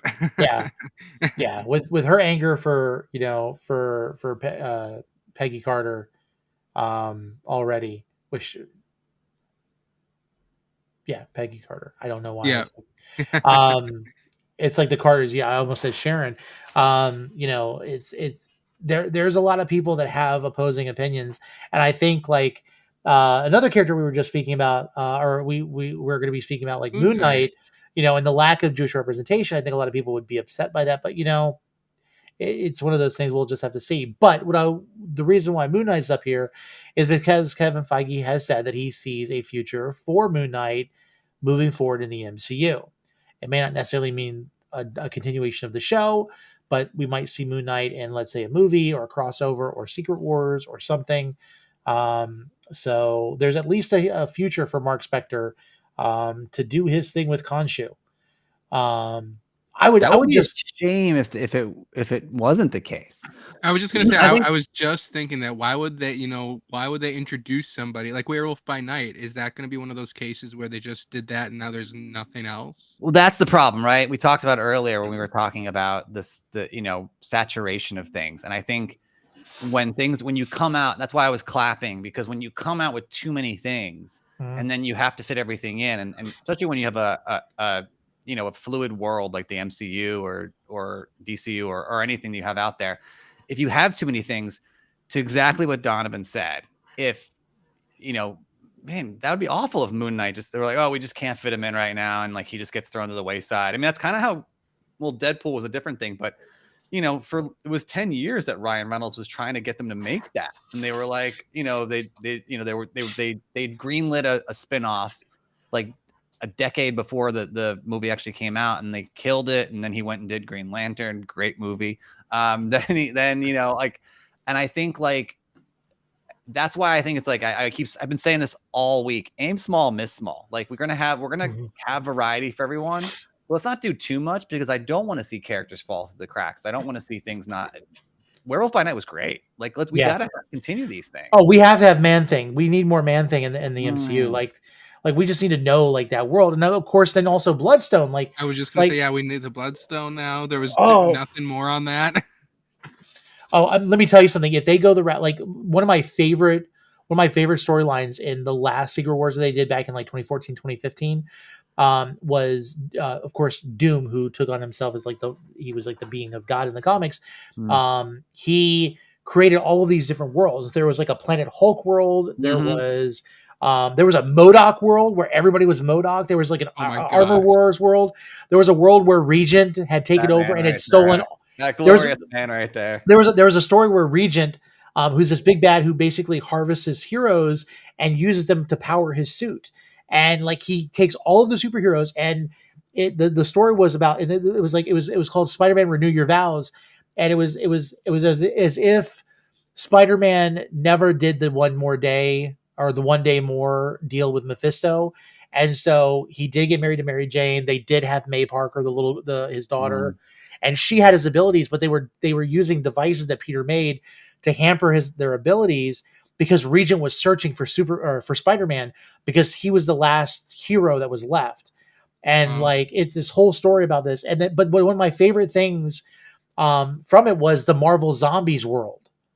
And it was literally Elsa Bloodstone leading an arsenal of people up against this huge wall that separated the zombies from the living.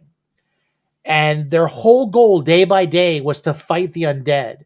And like at one point they ended up over the wall, and you discover that some of the zombies had found Deadpool, but instead of biting him and turning him, they decapitated him, and so his head was hanging, and they had like his scalp cut off, and they had a spoon next to it, or a spork, and they were literally eating parts of his brain because they knew it would grow back. Oh, And that's awful. so they came to feast so that they could survive and keep, because Marvel Zombies, whenever they were hungry, they lost their minds. Which was the funniest part of the whole story, because like when was it Kirkman? You got hangry? When Kirkman did it, Peter is like bitten. He's turning. He's trying to tell Mary Jane and May to get out of the way and keep away from him. He gets hungry, eats Mary Jane and May, and then once he eats them, he gets his mind back, and he's weeping. So every time Spider-Man finishes eating, he's just crying because he ate people, and he's crying because he ate May and Mary. It's so funny. But it was a great story. So Elsa Bloodstone has to continue in the MCU. Like that's like the whole monsters section is like something that just needs to be tapped into. Yeah. And then let's go ahead and get off of Marvel now. This is for Michael. I'm going to let Michael talk about this. Also with the Super Bowl, we did get another trailer for. Yes. It's all about family, guys. It's all about family. By the way, I just got breaking news come into my inbox. The Chris Evans pre-orders now this is for SWOW, not for C2E2 in person. The pre-orders are sold out. Wow. Any send-ins? Yeah, that's crazy, because I think Mark Ruffalo took at least a few days. Chris Evans, less than 12 hours. So that's just out there for people watching. Yes, Ken. Family. First of all, who would have thought Brie Larson would be in a Fast X movie or Fast movie? What is going on? At this pace, in the last like 10 movies, who's not been in a Fast X film except for like me? So wait, let's look at the heroes that are in there. So we got Groot. Now we got Aquaman. We got Captain Marvel. We got Gal Gadot. So we have Wonder Woman. Who else has been in this game-changing, era-defining? I can't call it a trilogy. It's an exegy. The greatest movie series that we have ever seen in cinema. If it does not win Best Picture, this is an atrocity. That's all I'm going to say. Let me just say, one of the cast members' names makes sense for how I feel about these films at this point.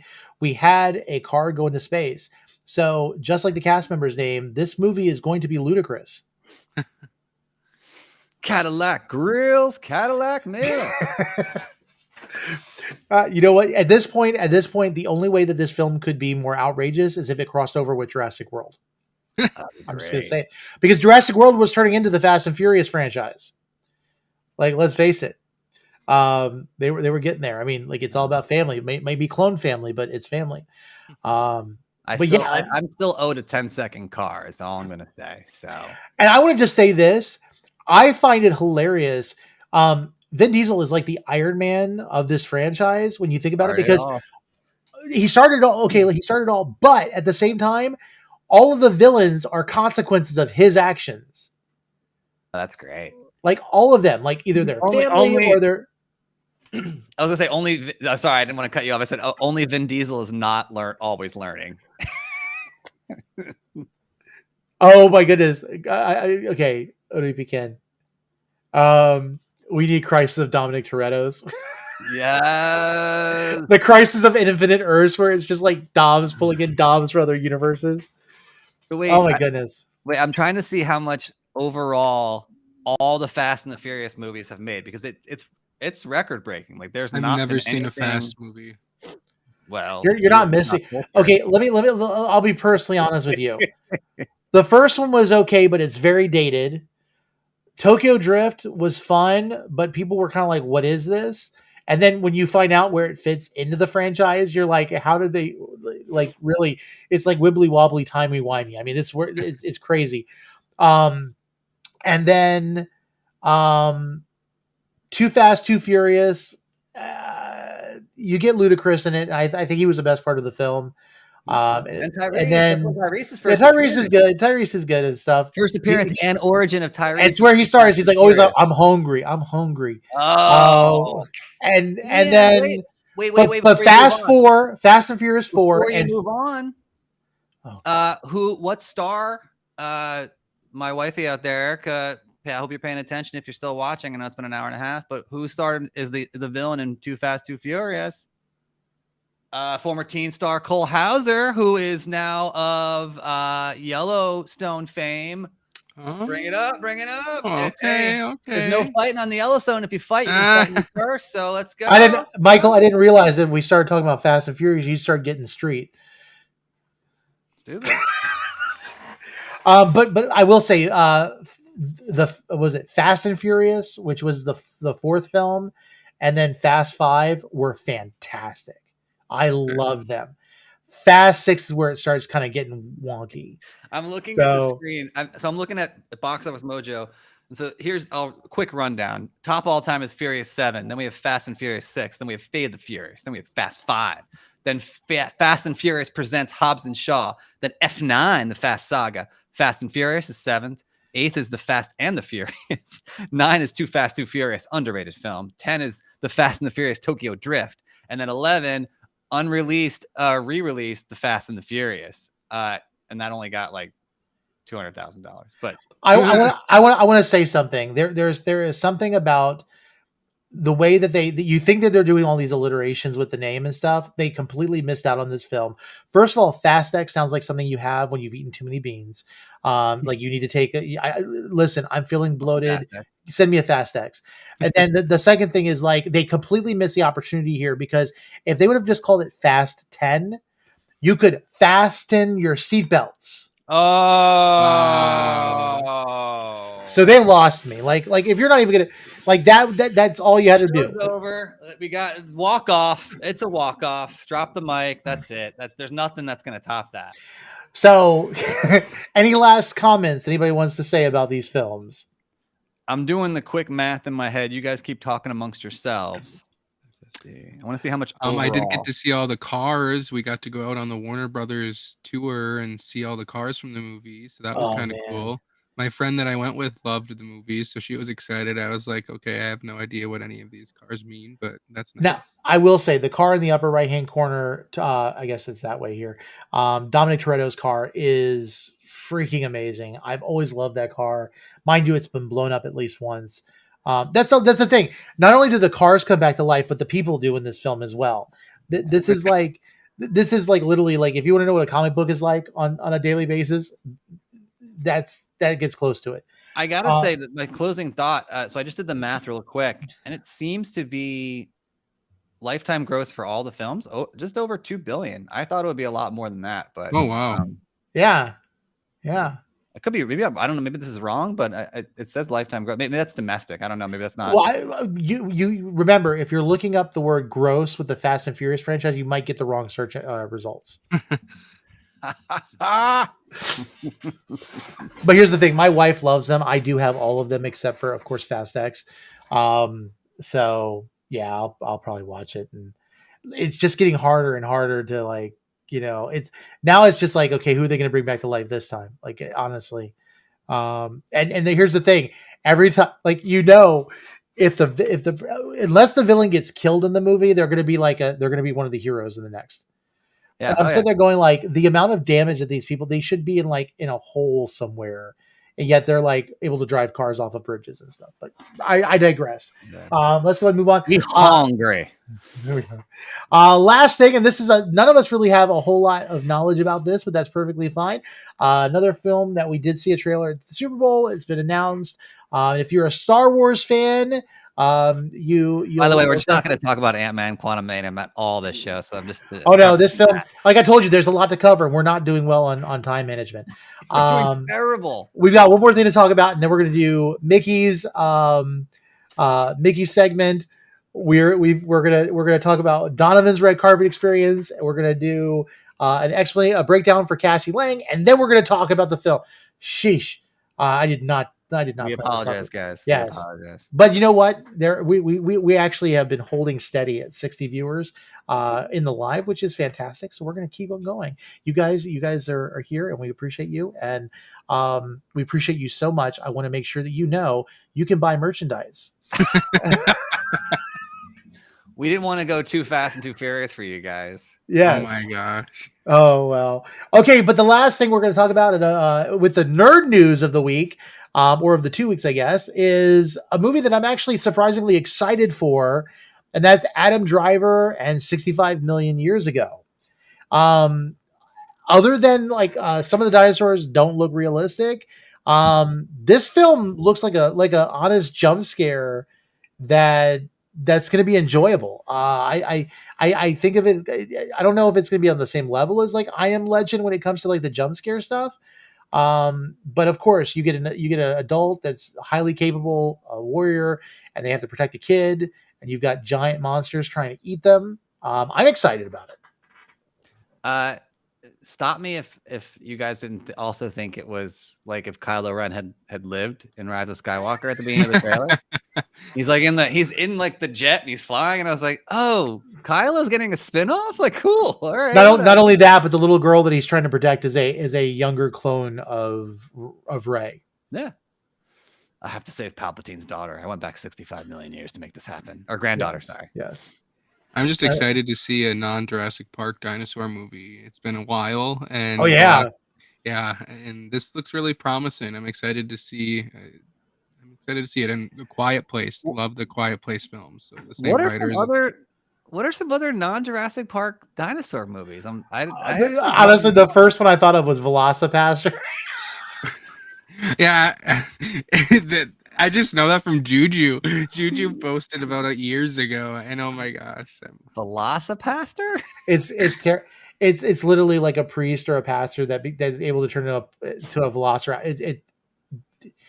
You want to if you want to lose brain cells, go check it out. I guess it's like Rubber. It's one of those movies that is just so. There we go. Oh yeah, but Rubber was fun. Yeah, Rubber was fun. Yeah. But yeah, so I'm excited about this. I've enjoyed a lot of Adam Driver's non-Star Wars films. Now, mind you, my favorite so far has been Logan Lucky. I loved him in that film. I thought he played really well. He made Channing Tatum likable for me. And so I was definitely, I definitely want to see this, especially just for him. But mind you, like every time I hear him, I think of the SNL skit where he's like the undercover boss on the Death Star or on like a Imperial ship or something. It's just fun. Did I ever tell you the story? So I interviewed him years ago when Last Jedi was coming out, and so he lives. I think he lives in New York City. I think he was saying, or he has a place in New York City, or something like that. But he was saying, like in his building, the little kids in his building. He's a very normal guy. It's one of those actors, like he's just a normal guy, and he would go like he's going to throw the trash out in the trash chute in a building, and the kids would walk by and be like, "Hi, Kylo Ren. Good morning, Kylo Ren." And he was like, I just walk by like, "Hey guys." And that's when I think of that like skit. I always think of him like in his building, just walking around. People are like, "Hi, Kylo Ren." And he's like, "Hey guys." That's awesome. That's Sorry, awesome. But in the chat they did say some. So some popcorn popped out and said Disney's Dinosaur and The Land Before Time were dinosaur films. Of course, they were also animated. Yeah. And then I don't know why I showed JJ's laughing. That's fine. Yeah. And then Self and Wild Keys, The Good Dinosaur or Dinosaur. So those were, and again, all animated films. We really haven't had a good.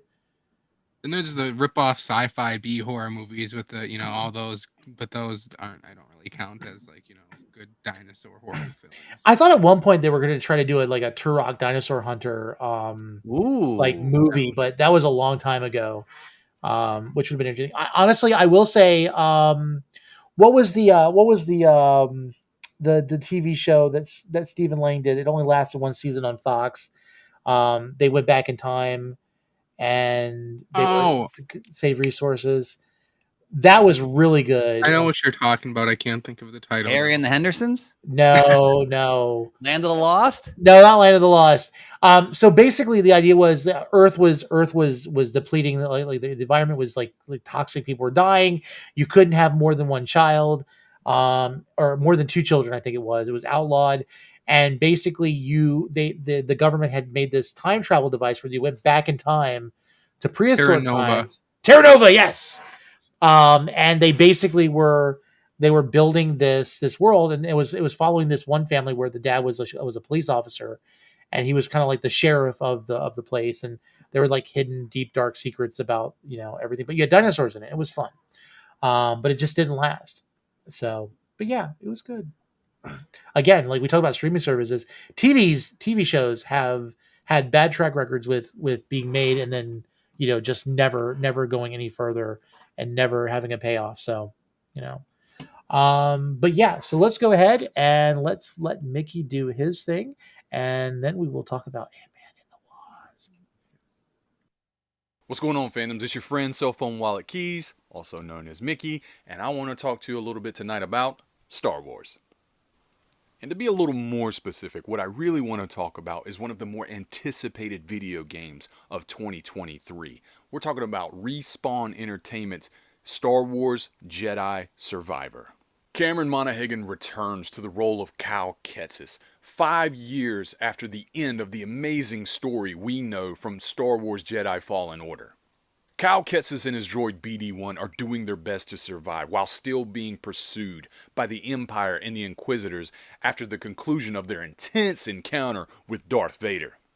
This adventure will take us to new worlds like Cabo. We'll meet new and mysterious characters like this one floating in a Bacta tank, or this hooded Sith seen battling with Cal, and possibly others we know from Star Wars lore. As a matter of fact, Star Wars Jedi Survivor takes place around the same time as the Andor and Obi-Wan Disney Plus series, so we could get hints to possible crossovers in the future. Gameplay looks as good as ever in this 9-minute exclusive from IGN. Cal is easily switching between lightsaber forms as well as force techniques. He can still wall run, but now he can tame wild creatures to ride as a mount, and he even has a grappling hook to add to the mix. One of the more unique additions to gameplay will be Cal Kestis' blaster. So uncivilized. Not quite the civilized weapon a Jedi would usually utilize, but when you're on the run from the Empire, you gotta add a little scoundrel in the mix. Star Wars Jedi Survivor will release on April 28th, which is a 6-week delay from the original March 17th date. Game director Stig Asmussen has stated that the delay is to hit the Respawn quality bar and achieve the level of polish our fans deserve. With the scope and scale of a game like this, I think it's really important to get it right. You can't rush greatness, you know what I'm saying? Star Wars Jedi Survivor will only be launching on PlayStation 5, Xbox Series S and X, and PC, meaning previous gen consoles will not support the game and will be left out. There will be a pre-order cosmetics bonus for the standard edition and 2 additional cosmetic bonuses for the deluxe edition. Look familiar? I'm going to wrap it up right there. I think the game looks great. The story is going to be amazing and adds so much more depth to the Star Wars lore. You guys have a great night. We'll see you in 2 weeks. I'm going to send it back to Tony and Michael, and Fandoms, you're looking beautiful, baby. Good night! So great. It's so great. It's so ridiculous. It's good. I It's awesome. love Mickey. He's so He's awesome. so funny. He's the best. Yeah, but exciting game. I definitely liked Jedi Survivor or Fallen Order. what was that Fallen What was Order. Yeah, Fallen Order. Fallen Order? That's right. Yeah. So yeah, I'm excited. Cool character, and it'd be interesting to see some characters from like the stuff that we know. So Yeah, that'd I'm be looking forward. crazy. Yeah, I think Star Wars has a great history of these amazing game stories. So I'm excited to see more about it. You know, we always talk about who's the one that was Vader's like apprentice. So cool. Well, Star Killer. Yeah, I mean, they have such great, and Cameron's another one that's a great actor who's done amazing work. So I think I'm glad they're continuing to push this envelope, and I'm excited to see what else they have to come. It's just great. So Now, isn't it true that before they landed on the name Skywalker for Luke and for Anakin, it was supposed to be called Star Killer? Yeah. So if you can find like original scripts, it's in there. Yeah, it'll say Luke Star Killer. And by the way, if you want to also know some really cool facts, check out Mickey's recent "Did You Know" about how R2D2 was supposed to be like, which was pretty cool. I actually learned. Yeah, and you would have known it if you would have he would have actually spoken. So that's pretty cool. But yeah, so Donovan, this is where I'm going to kick it off to you. We're not going to do any spoilers. We're going to wait on that. And then after we talk about your fantastic experience, we are going to go ahead and do our new character breakdown for Cassie Lang, which I'm super excited to share.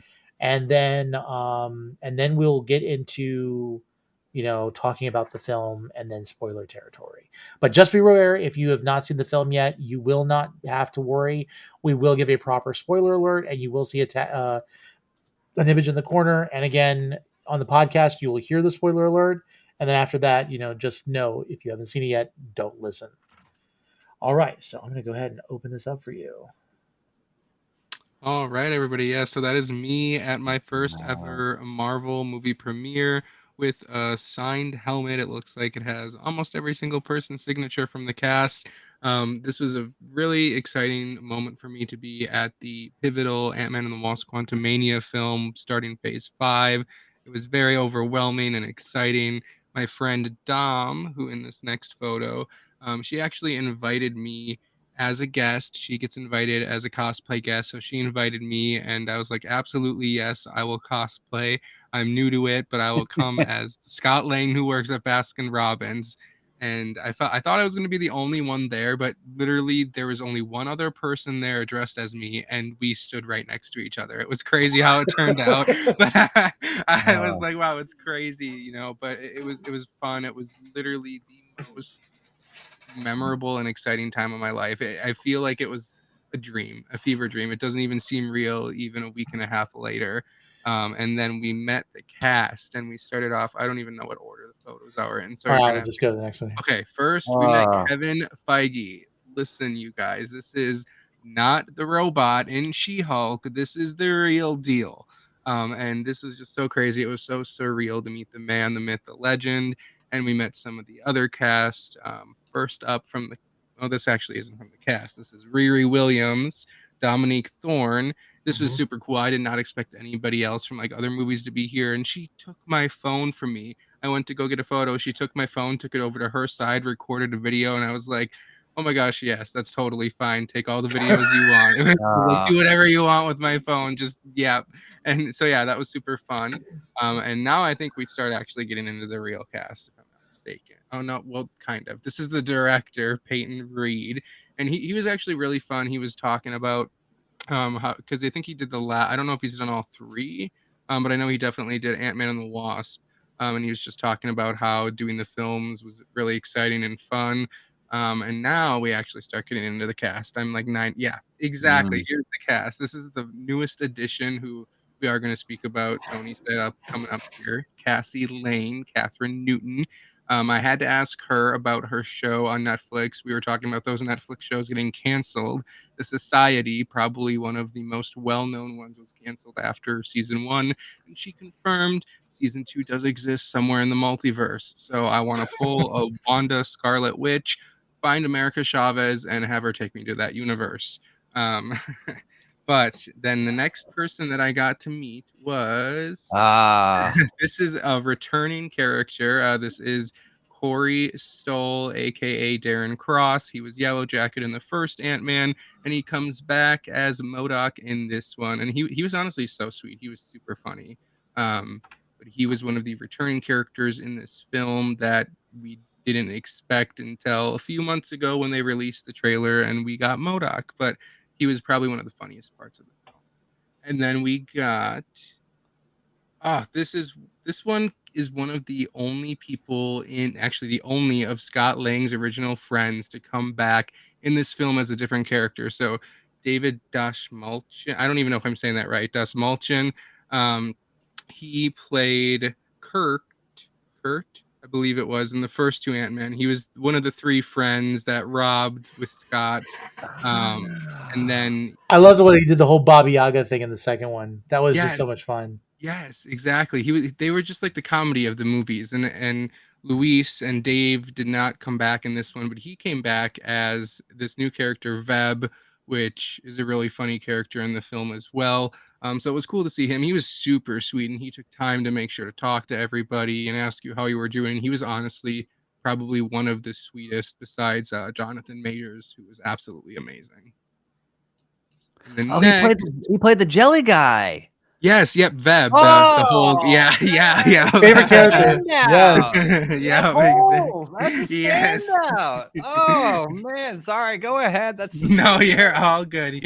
Just had to realize that. No, that's all good. Yeah, and then we met Kane the Conqueror. He winked at me, and then he fist bumped me because later on, because I was like, Creed 3 is my multiverse of madness, so he had to give me the fist bump of approval. But he was honestly so sweet. He talked to my friend Dom, and she talked about how she's an actress, and he's like, I can't wait to be in a movie with you someday. Very sweet, down to earth guy. That's awesome. Wow. That's awesome. And then we met the Wasp, Evangeline Lilly. She was so sweet and so beautiful. It was crazy to be like in her presence. I've been a fan of her for such a long time. And then finally, oh my gosh, we got to meet Paul Rudd, Scott Lang himself. I don't know how I composed myself and did not faint right there because I absolutely love Paul Rudd since I was like 5 years old watching him on Friends. But yeah, so this is who we got to meet. I don't think there's anybody else. Yeah, That that's was all it. of them. That I was it. will. That I was will all tell you of it. this. That's just it. Yeah, I that's will it. tell you Yeah. this. Like, my mom has never been a big about watching superhero films, and she definitely doesn't like big action. But when she knew that Paul Rudd was a part of it, we've seen every Ant-Man that's been available for her to watch. So Oh, yeah, that's she awesome. likes Paul Rudd, and she likes Mark Ruffalo. So yeah, those are Yeah, those are no, her. Paul Rudd, when I met him, I promised my best friend if I met him, I would tell him that she loves him. So I was so like in the moment, excited. I didn't say my name. I said, "Hey, Paul, my best friend Jesse loves you," and he was just like, "Thanks, Jesse." So Paul Rudd knows who my best friend Jesse is and said thank you to her, but he has no idea who I am. So Oh, that's terrible. That's terrible. But there'll always be more chances. This is definitely not going to be your last red carpet. You've got a bright future when it comes to doing these things and covering this stuff. So, yeah, and your interviews have always been spot on. So, But I do have a couple of questions. So, like again, like for those who don't know, because this is your classic red carpet is usually people walk down, there's media doing interviews. What set the scene for me too? Like, because this is super cool that you were talking to people. I feel like that's kind of unique to Marvel. Star Wars, I think, does it too.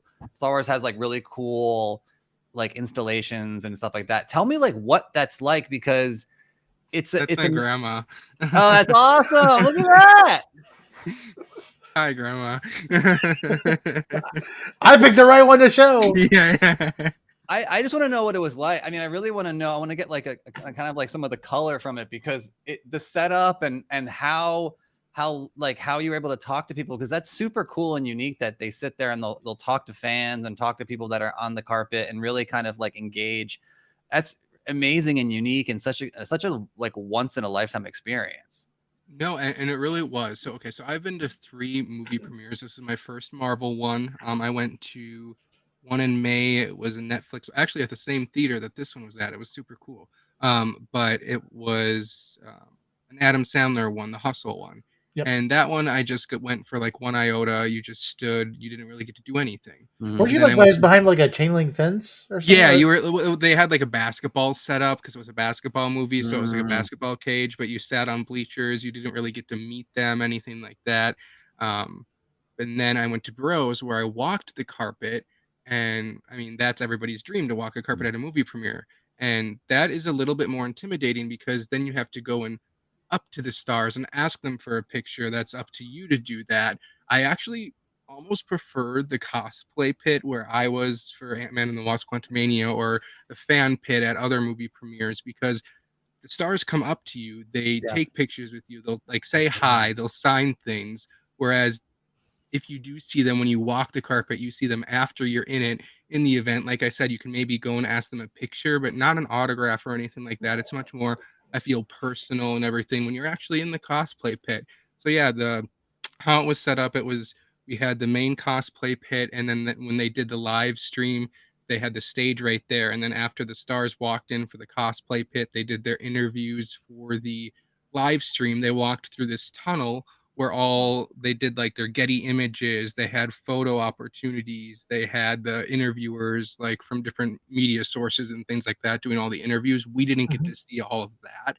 That happened after, they came and took their pictures with us and they walked through. So I honestly, I would.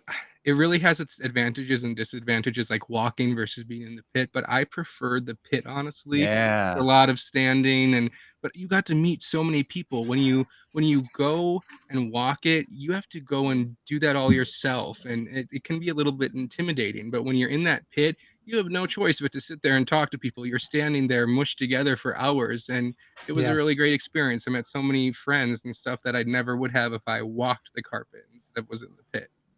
That's awesome. That is was very cool. That's Yeah. very cool. Yeah. No, I like that. I like that they give like this priority to some fans. And it's like being the opportunity. And this is one of those things where if you're a content creator and you wonder, how come I don't get invited to these things or anything else, I will tell you, it has nothing to do with the number of people you that have following you. Has nothing to do with who you know. It has more to do with the fact that you're a content creator in that area. I think in a lot of cases because it's like Dom. I'm mutuals with Dom as well on TikTok, and like she's awesome and I love her cosplays. And it's like she's always getting invited to something, and it's like she's there and it makes perfect sense. And it's like I think a lot of our the content creators need to stop worrying about being an influencer. Michael and I were talking about this recently. It's like that influencer like mindset, and just kind of like enjoy what you do. And then, hopefully you get those opportunities. Now, Donovan, you've made a way to get yourself out there.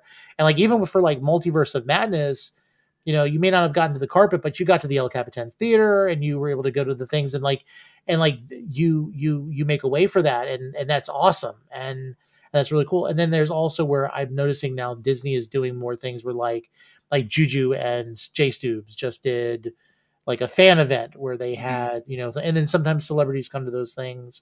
But it's nice when you see the fans get some type of appreciation from the studio, because it's all about if people love it. And I'm so jealous. I'm especially like, I know you have a giant display case in your room right now, but with all your stuff in it. But I saw, like, it's funny, like I saw the helmet. I'm like, I can't believe you got all of them to sign. Like you have this signed helmet now. It's like, that's so cool. Oh my God. I know. But then I saw the badge. And I'm like, oh, that badge. It was crazy. I'm almost more jealous about the badge because that's something that you'd only get if you actually were there. And like you have that. And just imagine how many more you're going to get. Like it's just going to become a question. Well, I mean, we were having this debate. So when we found out Chris Evans was going to sign at C2E2, and so there was all the pre-orders, and we were having this discussion in the channel. I think, the details, the minutia of that, is one thing. Like the badge, whatever. I said something super cheesy in there, but I stand by it. Like it's about the memories and the experience, and like I think that's above all else. Not to be like Mr. Rogers or whatever, but like. The most tangible thing you can take away from that is like that memory and that experience, and the time you had with a friend and to dress up and the you're always going to remember the joke with Paul Rudd, or laughing with getting a wink from Jonathan Majors. I mean, that's really what it's about. That is literally the peak of being a fan of any of this stuff, and getting that experience and engagement, and that's really what it's about. I mean, not to sound super cheese, but that's the truth. No, it really is. That's so cool. That is so cool. All right, so are we ready to start talking about this movie? We've almost been 2 hours and we haven't. So here's 2 what hours we're gonna do. here, but 20 minutes in the quantum realm, right? Not just yeah. So just want to remind everybody. Outside, my dog's going to be 150 years old, and they're like, "Wait, where were you? What happened?" But if you have been waiting as long as you have, I have a special reward for you. I want to let you know about our merch store. Please be sure.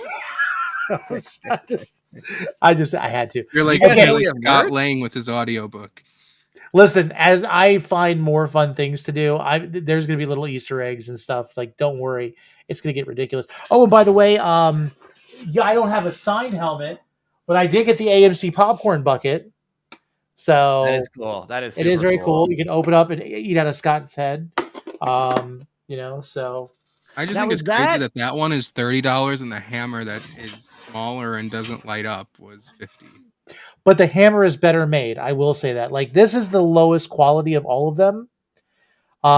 Even the acrylic, like Multiverse of Madness one, is made better than this. This hammer? Wait, that one? The one Yes. that's up on... Yeah.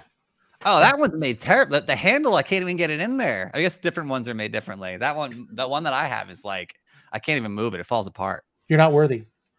Yeah. Now, with the helmet that you have, the bucket, is that the Endgame helmet, or is that because that looks like the Endgame helmet? No, It does look a little bit lighter, you know, with the white. Yeah. Well, like, yeah, it does. I don't know. I think this is the one they have for Quantumania, but it has to be because it says it on the bottom there. Oh yeah, I mean, it's super cool. I was surprised. Yeah, but just word for the wise. If anybody buys these and you see like a little dark mark, don't do anything to it, because literally this paint will just come off if you scratch it, and that's all it is like there's a mark there. Like they're, again, like I said, poor quality. Like they're terribly made, but it's still cool to have, and I'm still gonna appreciate it. And it's, you know, I would say I was talking to Will Wilkins, whom I will be on his podcast.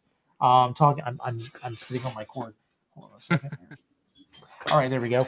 I'll be on his podcast on Sunday talking about Ant-Man and the Wasp as well. Which if you want to check that out, you know, you can always check that out here at Netheads. But we were talking about ranking and stuff, and I would have to say, the Love and Thunder. Phase 5. Where would you rank it in Phase 5? Yeah, it's number one. But like of the popcorn buckets that have been made available, Love and Thunder is my favorite. Then it goes Wakanda Forever. Then it goes the Ant-Man helmet, and then Multiverse of Madness. What was the Wakanda Forever one? For AMC? Hold on, I'll show you. Donovan sounded so sad. I know, it's like I have the Doctor Strange, I have the Thor. That's so that is cool. And then that is cool. Wow. I have two Wakanda Forever ones, but they're just lame ones from Marcus. If I can spin this, I still like above the Batman cape and cowl. That one was so cool. That's one of the cooler ones and that's not a Marvel one, but that is a pretty darn cool popcorn bucket. Very cool. Very cool. Now, for those of you who, let's say you're going to get ready to watch Ant-Man and the Wasp, or you did watch it, but you don't understand the relevance of Cassie Lang being a hero in the MCU. Maybe you're not necessarily completely familiar. We had some of our amazing creators put together a video about Cassie Lang and her heroism through the comics. And so a huge shout out to Caption Life, Paperweight Entertainment, and Cell Phone Wallet Keys for this breakdown. And please enjoy while we get ready to talk about Ant-Man and the Wasp. Cassie Lang. In a world in which Wanda Maximoff's mind is broken, the Avengers disassembled, and Scott Lang is dead, Ant-Man's daughter, Cassie Lang, would become a hero. In the wake of the Avengers disbanding, a young Nate Richards traveled to the past, seeking to stop his destiny of becoming Kang the Conqueror. Using a fail-safe protocol in the Vision's operating systems, Nate Richards, now known as Iron Lad, formed his own team of young heroes. A team including Patriot, Hulkling, Wiccan, and Kate Bishop Hawkeye. While at the Avengers mansion to retrieve her father's gear, Cassie met these young Avengers and asked to join the team. When Iron Lad refused, Cassie became furious and, to her surprise, grew to giant size. Cassie would confess that she had been stealing Pym particles from her father for years, thinking they had no effect on her. With this newfound power, she joined the team as Stature. But, unfortunately, Cassie would soon meet her end at the hands of Dr. Doom. Eventually, a more noble Dr. Doom, looking to redeem past mistakes, resurrects Cassie. Now alive and with Pym particles coursing through her blood, she would again become a target. After being kidnapped by Crossfire, Cassie would be forced to undergo a heart transplant in hopes of reviving Darren Cross. This left Cassie confused, disabled, and without powers. In her now weakened state, Cassie would make a deal with the new power broker, regain her powers, and become known as the shrinking hero, Stinger. Whether she's fighting crime as the giant-sized Stature or the pint-sized Stinger, Cassie Lang is a powerhouse addition to any superhero team.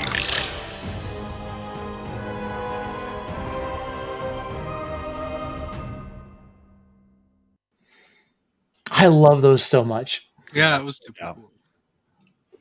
Especially if you're a fan and you don't have like any background regarding, you know, some of these characters. It's just nice to get those breakdowns. And as we build a bigger catalog, it's just gonna be great to have like a resource for people. Man, Cassie's been through a lot. Yeah. Cassie's been through a lot. That's all I'm gonna say. Heart transplant, all that stuff. I mean, sheesh. Yeah, so we're gonna go ahead and we're gonna start talking. We're gonna talk about our initial reactions, vaguely for the next 5 minutes, and then once we do that, we're gonna put out the spoiler warning, and at that point, you have been warned. So, let's go ahead and get started. Donovan, what was your initial reaction? Like, what was your thoughts about Ant-Man and the Wasp: Quantumania?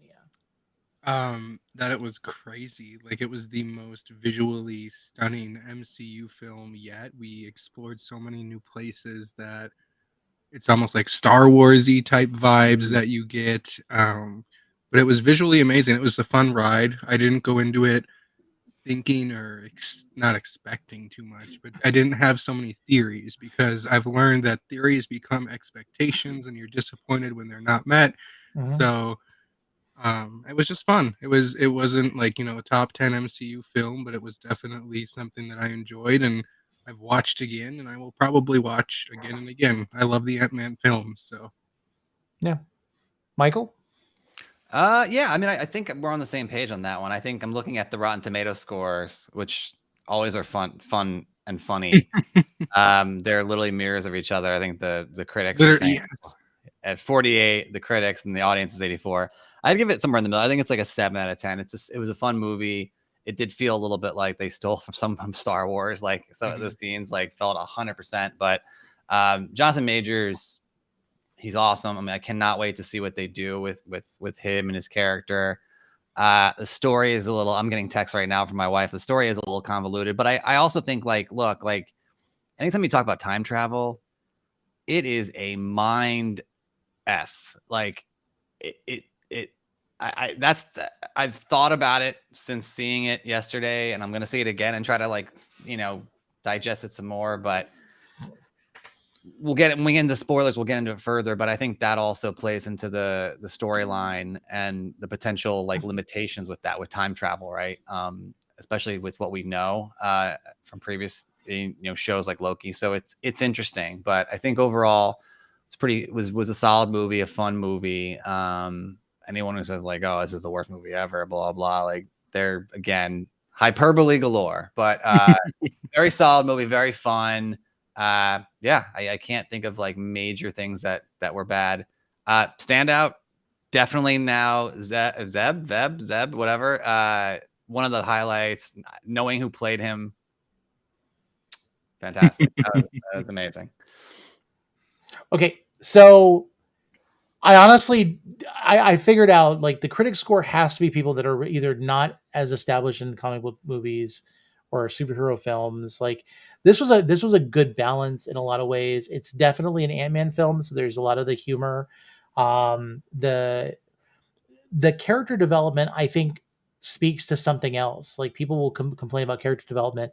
I think the way they approached like the character development in this film is like it answered a question for me about the previous phase 4 and then going into phase 5 of where we're going to find our heroes. And I'll explain that more in the spoiler portion of this, but it made perfect sense to me. And then at the same time, like I get it. It's not a perfect film. I think no film is perfect. I tried to go into it a little bit more like responsible because like I was enamored with Love and Thunder after watching Love and Thunder, and then after letting it sit for a while, I was like, yeah, there's a lot of things that could have been much better or that I had a problem with. I think as it ages, it'll probably be better because it'll make more sense in the intertwining story. But I just loved the adventure we went on with the characters. And this film really shouldn't have been Ant-Man and the Wasp. This was definitely King the Conqueror, because that was the whole purpose of this film, was really to get us the first cinematic encounter with the Kang. And I think it did it well. Jonathan Majors is by far probably one of the most dynamic actors in this film, and I think it's for good reason.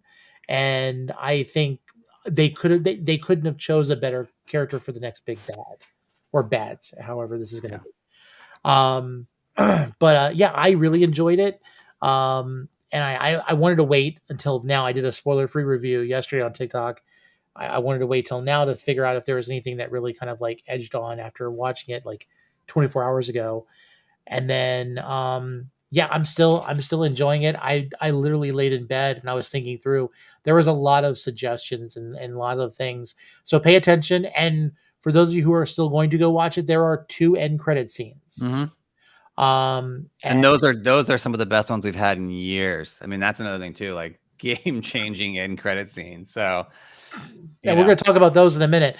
Yeah. But with that said, we're going to go ahead and give the warning. So we do appreciate you being here if you're not going to stay on, but I'm sorry for what's about to happen.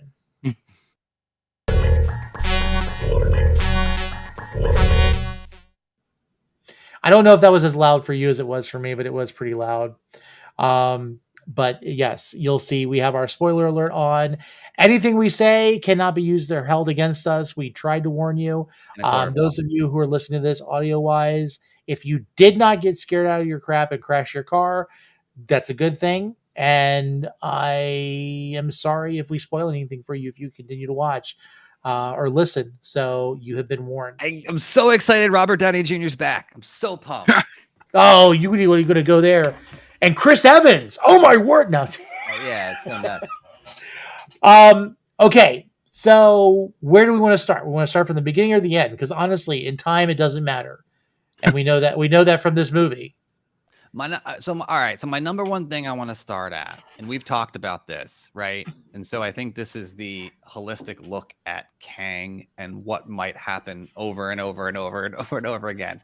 So again, I said before, it's a mind F, like especially the theme behind time travel when it comes to, is your destiny already plotted out? So going back and changing things, are you just going to do the same thing over and over again? Like, is it already set? Are you like, does your future happen because you go back in time or change time or affect time? And like, that's the thing that like, I'm trying to wrap my head around. So if you look at like He Who Remains, right? His story was that he wiped out all the other timelines to save the timeline. So like he made himself out to be kind of the anti-hero. There's the gambit. Like, so, but now when you think about this and you see this movie, and what I surmise and I'm going to theorize from this is, you know, Paul Rudd's Ant-Man, Scott Lang, at the end of the movie really kind of hammers it home where he's like, did I do the right thing? Because Kang kept saying like, what's coming is far worse. And you don't really know who the good or bad, there's no really good or bad Kang except for Iron Lad, but like you're trying to figure out like what's going on. Are we just going to see the same thing over and over again where each Kang will be knocked off maybe in movies and series and they're all going to say the same thing? Like, I was trying to kill the other universes to save my universe and to save the multiverse and incursions and this and that. I kind of think so. And that's different and new and unique, but it's also, again, there's limitations, right? Because it's the same cycle. And so that's the thing that it's super unique and new, but I do feel like we're going to see that over and over and over again. I don't know because the Council of the Kangs is so different and crazy, but that's the one thing that stuck out to me where I sat there and I was like, wait, this guy's the same as He Who Remains. It wasn't like, oh, my variants are a lot worse. Like, I think he had the same gray area of like, I'm doing what I need to do to save existence. And I was like, oh, okay. And so that's the thing that really kind of like wrapped my head around this whole like, you know, path forward. I'm done. I'm trying to keep quiet because if I start talking, I might not stop. So no, go. I'm done. Go. What are you thinking? I mean, no, I think it is. I didn't think of it that way, but I can definitely see like, yeah, we could get like regurgitated story of each version of Kang, essentially, but also with the Council of Kang, or not the Council. Oh, we're in spoiler. We're in spoiler territory. Yeah, you're safe. Um, Can we do the audio again? With the second post-credit scene with Loki, like that, I don't know who that variant of Victor Kang was. Timely. Okay. Okay. You just Okay, go, okay, Tony. okay. First of all, let's talk about the elephant in the room. We got Scarlet Centurion, Immortus, and Ramatut in the same room together. And then, did you also see the Skrull? The Skrull Kang. There was a Skrull Kang in the council. Yes. So you have all of these Kang. Okay, so here's the idea. The way Kang the Conqueror, we're just gonna advise that he's that. The way he warned is that a lot of them love to play their games, and in doing that, they cause incursions, destroying universes. And so Kang, there are going to be some Kangs who want to cause a multiversal war in order to clip all of the timelines to prevent all of the others from existing, so that they can be the one Kang to rule all timelines. So they take all of these branches and then they make them into this one coinciding timeline that it's not. I want to say is even like the TVA, because there were so many people in the TVA and a lot of them are just pulled from different universes, that you literally probably have jurisdictions for different timelines, because they may not all run the same way as the MCU's, like, let's say 616 universe, but there are specific things that happen in those timelines that if they're clipped. Hold on, we are having a connection issue. Hopefully that is not permanent. We should be fine. But the so I completely lost my train of thought there for a second. You were saying the paralleling. Well, the TVAs, they deal with different storylines. So a universe can have a different thing. They don't all have to have, Thanos being snapped at the Avengers compound in upstate New York. It doesn't always have to mean that Iron Man dies. It doesn't always have to mean that this happens. There are variants, but as long as certain parameters are met, that doesn't create a Kang. The TVA was probably in charge of that. You've got all these Kangs. Some of them are going to play. Some of them are going to keep in charge. Obviously, the Kang, the Conqueror, may have been an earlier version of He Who Remains, who, after conquering all the timeline, winning the multiversal war, he then got weary and tired of it. And then what he was saying was the worst Kangs are the Kangs that are going to play and mess around everything. But what's interesting is, like, Victor Timely, who we saw with Loki and Mobius.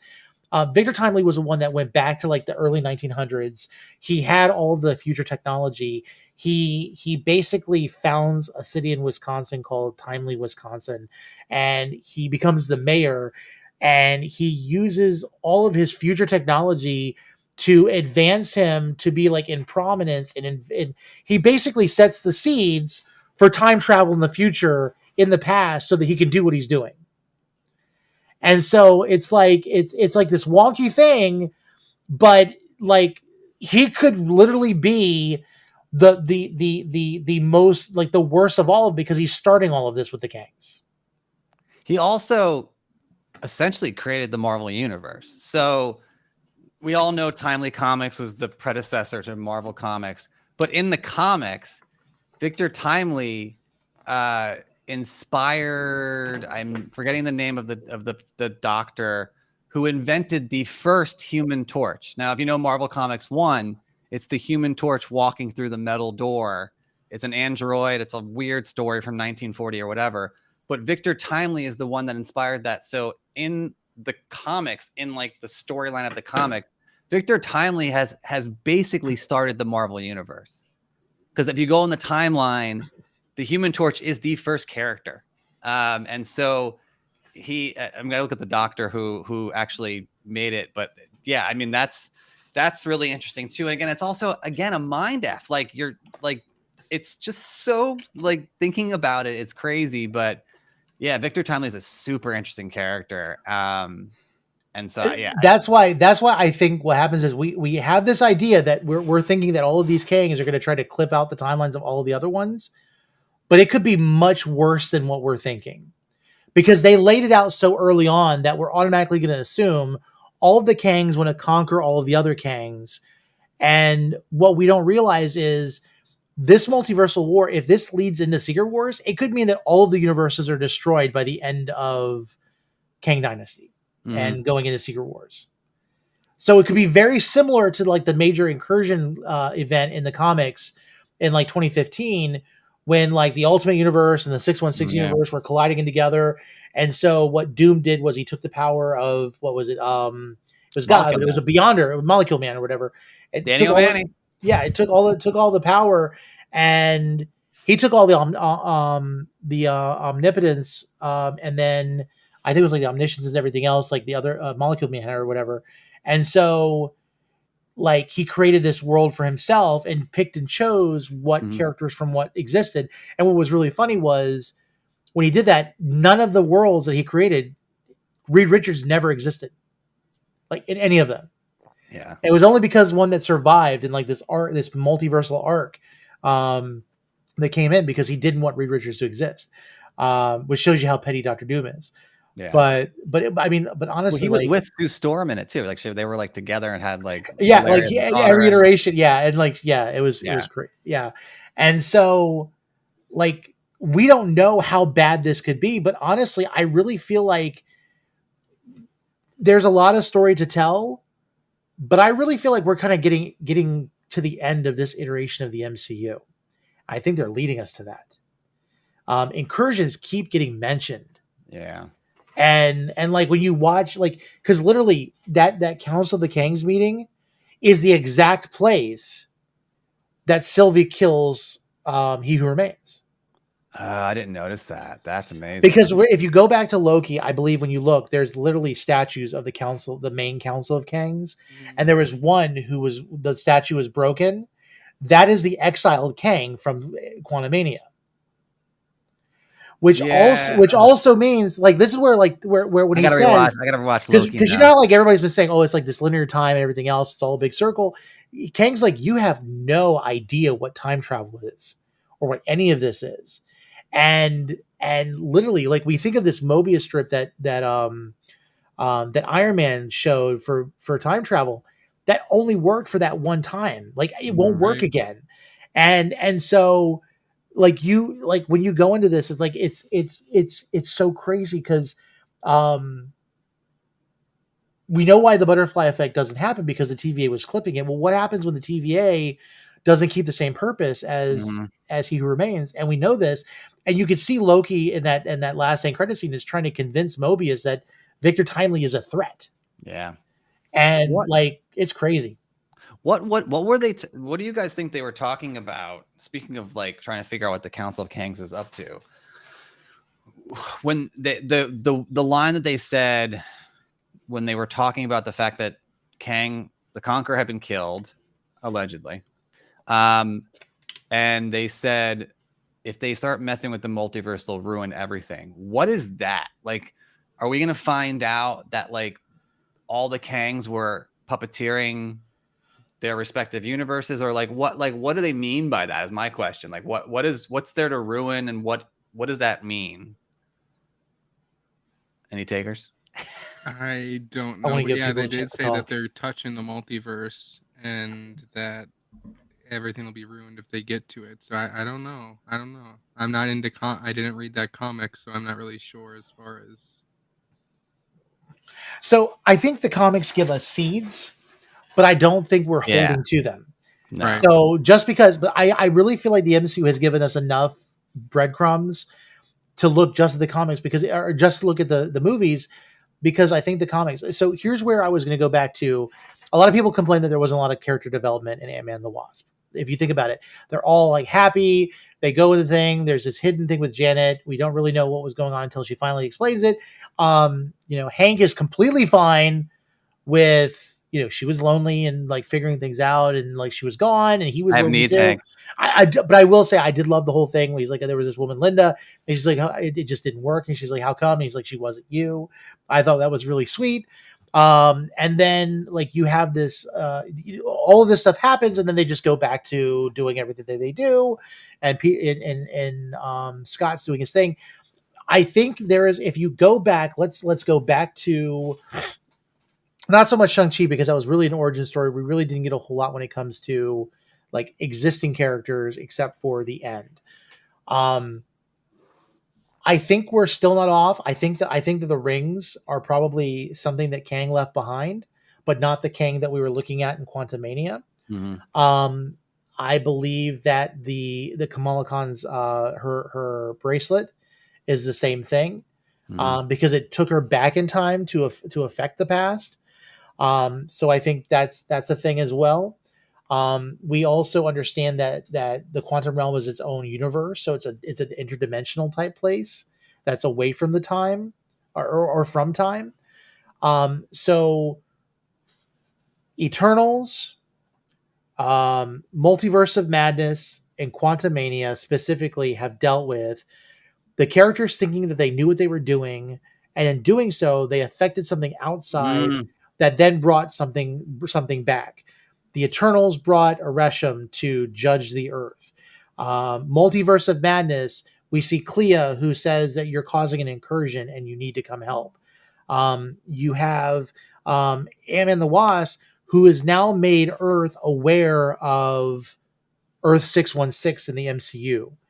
And then even Love and Thunder brought the God's wrath upon him because of what he did to Zeus at the meeting. And so the Earth, who thinks that they're big and bad, they beat Thanos, the biggest threat of the universe, do not understand that they're messing with other universes who have bigger batters that are the only reason why they were safe is just like what Thor thought, what Thor said in Avengers is they've made it known that they're ready for a more evolved form of war. And so just like the Earth brought on Thanos and other villains to come to Earth, like the Chitauri, you now have them bringing Celestials and multiversal villains and incursions in play. And so they were almost callous. Like, superheroes are celebrities. There's merchandise. There's all of these things. Infinity it sells. Yeah, like there's all of these things. They do not understand what they're bringing. They're bringing attention on themselves, and that's what's gonna it's a domino effect. And so it's not just that there's one big bad. There's so many that we're gonna have to deal with. Like it's gonna come to a head, and that's where it all connects right now. It's like they're not gonna get a break. It's gonna be one world-ending event after another, and it's the callousness of them thinking that they've made it. Oh, we beat Thanos. We're celebrities. I'm getting free coffee and all this other stuff, but not realizing they've just made it a whole lot worse. Yeah. I also think that much like there's going to be a lot of, you mentioned it too, a lot of regret, like having to make a decision and thinking they made the right decision. And I think that's the thing that I guess is enduring and exhausting at the same time. And we think about Spider-Man and his decisions in No Way Home and how that ended up. You think about, Sylvie and her decision to kill He Who Remains, and was that the right one? Was that not? And that fallout, like you said, it's basically the definition of fallout. Like at the end, Multiverse of Madness is the same thing. And then at the end of this movie, we have Scott Lang literally have almost like what's like internal crisis. Yeah. Wait. King said to me a lot worse. Like, did I do the right thing? And he starts seeing people walking around that are like clueless to anything. And he's like, did I just condemn everyone to death? Probably. And so again, it's I think the theme of phase 5 is going to be I don't want to say the lesser of two evils, but what is the right choice? And also at the same time, is the choice you're making already destined? Do you think you have control and you really don't? And it's just going to happen no matter what, or make it worse? So I think that's going to be the thing. It's just these decisions. And like you said, the repercussions of them, but it's also just such it really just messes with your mind. Cause it's well, then what do? You just paralyze and don't do anything? Do you not fight Kang? Do you just say, all right, go ahead? Do you just walk away from He Remains? All right, continue the TVA. If you're Spider-Man, what do you let Doctor Strange just kill all the villains and be all right, send him back and kill him? that's the thing. I mean, that's the question. So I mean, it really is parallel to a lot of the things we're dealing with today. Is like, you know, do you stand up for stuff? Do you do this? Do that? Do you keep quiet? Like, and it's just it really is. It makes you think, and it's going to be a really, really rough ride, I think, because I think we're going to have this over and over again, where it's like, it's not going to be as simple as the Chitauri beating them and moving on and being like, all right, we go back and the Bifrost, you know, I feel like there's no, to your point, it's almost like a choose your own adventure of like madness. Like, it's just, we go this way, it's the wrong turn. We go this way, it's the wrong turn. We go this way, it's the wrong turn. That's a little exhausting, but also it's going to be interesting to explore. So yeah. No, I think that's the thing. Like, there's a lot of spectacle in this film, but there's this underlying dreaded, like, I mean, we saw what this Kang was capable of doing to the quantum realm. And all of those Kangs have the ability to do whatever they want to do. And like, oh, His you're an tech is Avenger. insane. Have I His killed tech is you? insane. Have I killed you before? Mm. And then he's just nonchalantly like talking about, like, are you the one with the hammer? Yeah. Like this guy's killed Thor. Like, he's like that's what he's insinuating. It's oh my goodness. Well, he's killed them all. I mean, again, like so a lot of people were saying that, you know, we know what he was looking for now, which was essentially the battery to his time chair, right? And so, but a lot of people are saying that, like, he's been through so much that, I mean, it's such an interesting character to play. You know, when Jonathan Majors was doing He Who Remains, he was like, I'm tired. Like, you know, it's almost like a vampire when you've lived like 400 lifetimes or whatever it is. You know, I think he had missed minutes, and they were saying, like, they were wondering if that's what, I mean, that'd be too funny and kitschy, but like, how does he keep it all together? Because eventually, you know, look, like, life is too short for us. But for Kang, like, the reason that Kang is so interesting in the comics, and we, you know, we can get into this a little bit and not too much, but we talked about, we have the Conqueror. We talked about Victor Timely. And if you go in chronological order of Marvel, Victor Timely is like second or third. I think after we have Rama Tut, which is the first iteration essentially of him. And then we have, you know, he loses to the Fantastic Four he loses to Avengers as Kang. Then he goes back in time as Victor Timely. He keeps evolving and changing. And then we have, you know, characters like we saw Immortus, who is kind of like He Who Remains. Like, he's loyal to the keeping the timeline what it is. And then you have Iron Lad. And I think there's a lot of rumors that Scarlet Centurion could be Iron Lad. We're definitely having a Young Avengers. We just saw the video that they all, you know, Mickey and Sean and Derek made, and it's amazing. That explains the Young Avengers. And so I wonder if he's going to be the one to defect, goes back and is like, we're going too far, and becomes like the anti-hero or the hero that Iron Lad is. So, and that's tragic though, because Iron Lad had to go back and had to be evil. Like, he couldn't escape it because it was going to kill like trillions. Like, he had to do it. So yeah, it's a lot to take in. And it's just okay. Yeah, it's all gray area. So what I think we should do is we should probably put a pin in this, because like this is a longer discussion. So let's go ahead and let's touch on some of the lighter stuff, because let's just gush about Zeb, and MODOK. I love him. Yes. Oh my goodness. Love that big brain weird. Can I say it? That he's not a dick. He's not a dick. Yeah, that was the whole thing. Which was funny. Like, okay. This was a good mix of MODOK. Like, I thought it was like, it reminded me of the Patton Oswalt from the Hulu series. Like, it's the funny part of it, which I liked. And it's like MODOK isn't all MODOK. Like, when we did the character breakdown, it made him seem very serious, but he's a very much of a comical character. Yeah. You know, there's even somewhere in the multiverse where MODOK is Donald Trump.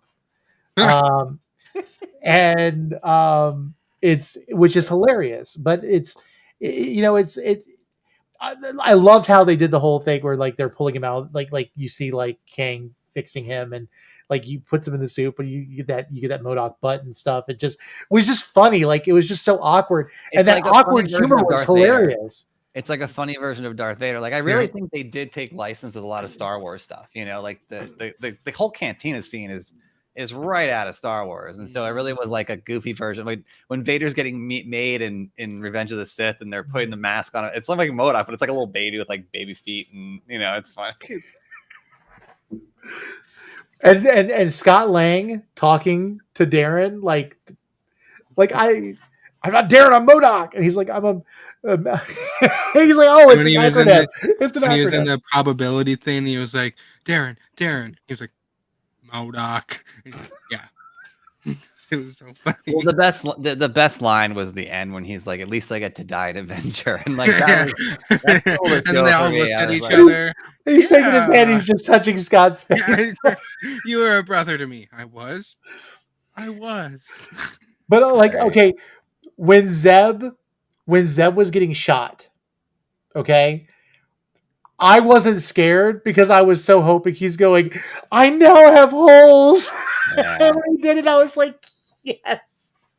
It's so funny. He's like, do you need more fluid? Did it work? Because I can put more of me into you. It's just so awkward. That brings me to one of my complaints that I had about the film is that we were introduced to so many people in so many places, and we barely got any. I mean, we got the little bit of, Janet backstory, but I would like a whole film of her in the quantum realm during her time. Like there was so much that we're probably, and those freedom fighters, we'll probably never see them again. Bab will never see a whole guy again, and the Pixar lamp got decimated, so it's just like all these characters that we will probably. No, I can't unsee that. That's as soon as I saw that character, I was like, that looks like a Pixar lamp. But no, like it's just, I don't know. All the other films, like we have the Guardians in space, but we visit those places, for the most part again, and I just feel like we're probably never going to see these characters again, which is kind of sad. Well, I think there is a possibility. I mean, we didn't even touch on Chronopolis. We didn't touch on a lot of things that are quantum realm related. I really think, especially since they were able to so easily make a portal, right? Like, I think there's going to be opportunities to go into the quantum realm, because I think, in a sense, the quantum realm is going to be a key to maybe fighting the Kangs, at least possibly. Which makes me think that what they were meeting about is not necessarily just because they killed Kang the Conqueror, but imagine they now know Kang's technology, right? And they kind of know how to stop him and what it can do and where they can hurt him. And so for all of them, it's kind of like we need to deal with this before they decide to try to rectify everything around it. And so it's very likely we'll see more. I really hope we do, because this was fun. Like this gave me the excitement of world building that Star Wars does. Mm-hmm. And it looks like it. And like, even just the characters, like you had these autonomous, like, stormtroopers basically. And like, but then there was this level of humor, and the guy who could read minds. Like, Stop thinking that. I'm trying. You're not really trying. Like it was just great. Yeah. I'm trying to add to it. I'm just like, it's just a lot. It's a lot. It is a lot to take in. It's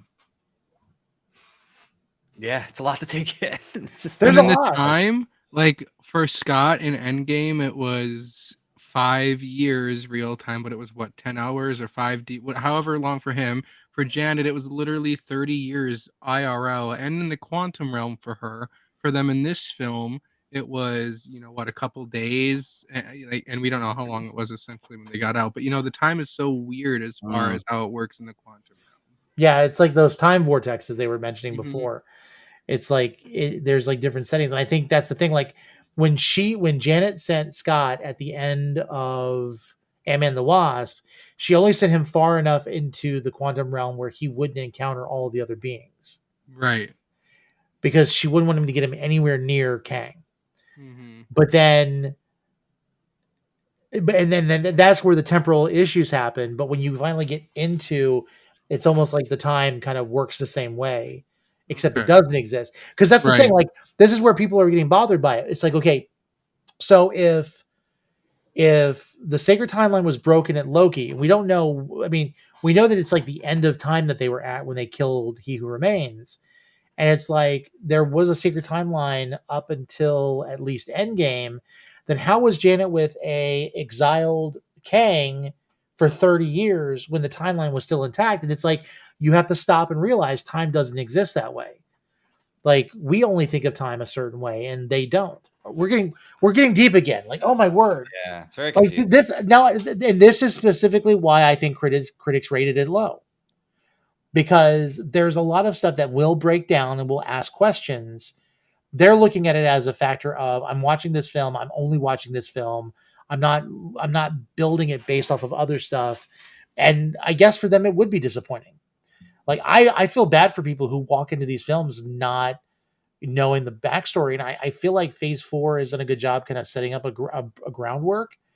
So you don't have to watch 10 years worth. But, I do understand where a person coming in is going to have a hard time with these films, i.e. the critics. Well, I also think they're trying, they're trying something different, right? I mean, because you have to really ask yourself, like, I saw there's a meme going around, and I don't know if it's true or not. I highly doubt Kevin Feige's. No, I not. There's no doubt. I know he hasn't said anything about this, but they were saying, like, after Kang, there's like a certain phase, and then the final one is going to be cosmic, and then we're done. Oh yeah. I saw killed everything. Yeah. I mean, again, but you do wonder, like, when. Look, there's a reason why the word reboot exists, right? Like, why people leave franchises and why, things can't carry on, because eventually it becomes, and why does Marvel evolve, and why is there a new Spider-Man, and why is Captain America become Sam Wilson, and why is, modern comics, excuse me, we've been doing this for, I think our show's been going on for 9 hours, but modern comics, there's so many. I mean, it's so hard to jump in because there's so many different new variables and new characters and everything like that. Like, but that's what has to happen, right? So with movies, you start to wonder how much further can we, and I think that's what Marvel's doing with, like, shows, and we're everything's experimenting. And again, I've said this before, like, I think as we move forward, not everyone's going to love everything. It's not going to be like Phase 1 where it was like very linear. We're moving forward. And so I think, look, you have to go into there, and it's not going to be a critics movie. And historically superhero movies aren't, so I think, I think you mentioned seeing it twice. I think Donovan's seen it twice. You mentioned, like, letting it digest, and that's I think that's the proof of a movie. I think No Way Home gets better as you see it. There's so many things in there. Yes. Multiverse of Madness, I don't think really aged well in my head. Like, as I saw it again, I started laughing. I was like, whatever, Zombie Strange. I think I gotta see this again, gotta digest it again, think about things, and it does kind of. I'm gonna contradict myself, but it does kind of take you back to Phase 1 in the sense that it opens, like, more questions than anything else. It's like it feels very much like the beginning of something, and you're like, now what happens now? So that's it. It's in the middle for me there, and it was an enjoyable movie. Like, to what Donovan said when he first started, it's not a top 10 movie by any means, but it's going to open. It starts a lot of things off, and you're like, okay, now what happens next? That's the thing. I think that's where it's great. I always think that these films do well because they give a cliffhanger of, I want to know what happens next. I want to know what's going to happen. And it's even back to the point where you go back and appreciate something, because you just mentioned Multiverse of Madness. I watched No Way Home the other night because I was getting some videos ready for next week. And it was the scene where Peter first discovers that these characters die in the story, and he's like, we can't do this. And he goes, in the grand scale of the multiverse, this, and it's the exact same the stance that the Crusader Strange says before he first tries to kill America Chavez.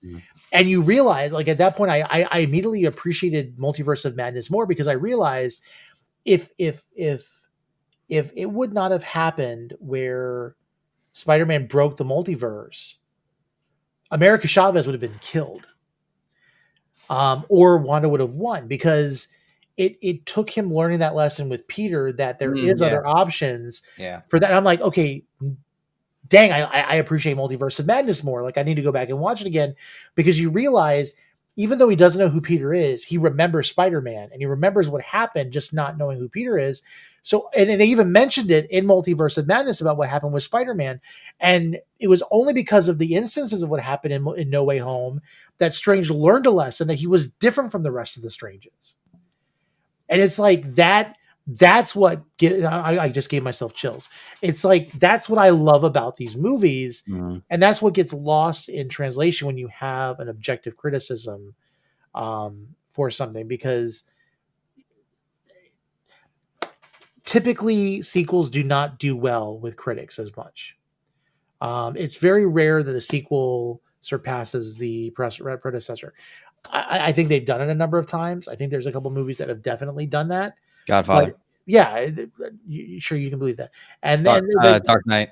Oh, absolutely. Like and then Dark Knight Rises just kind of completely ruined it. Dumb and Dumberer. And that's the show.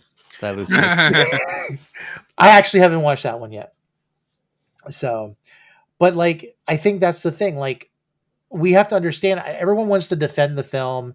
Everyone wants to be excited, and we need to kind of wrap this up because we're almost at 3 hours. This is almost at Endgame level. But I promise you guys, we will never have another Fandoms episode this long.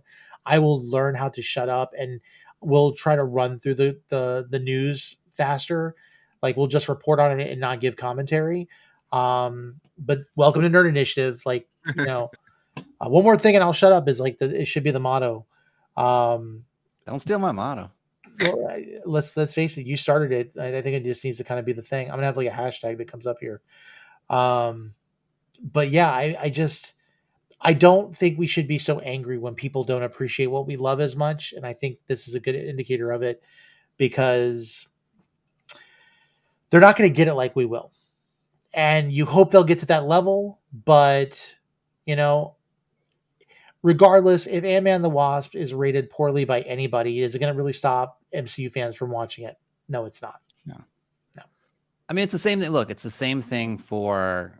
I'm trying to think of examples as I fall asleep with my eyes open, but I there's really acclaimed movies that I've watched or I've watched with my wife, or ones that won Oscars and whatever that we do.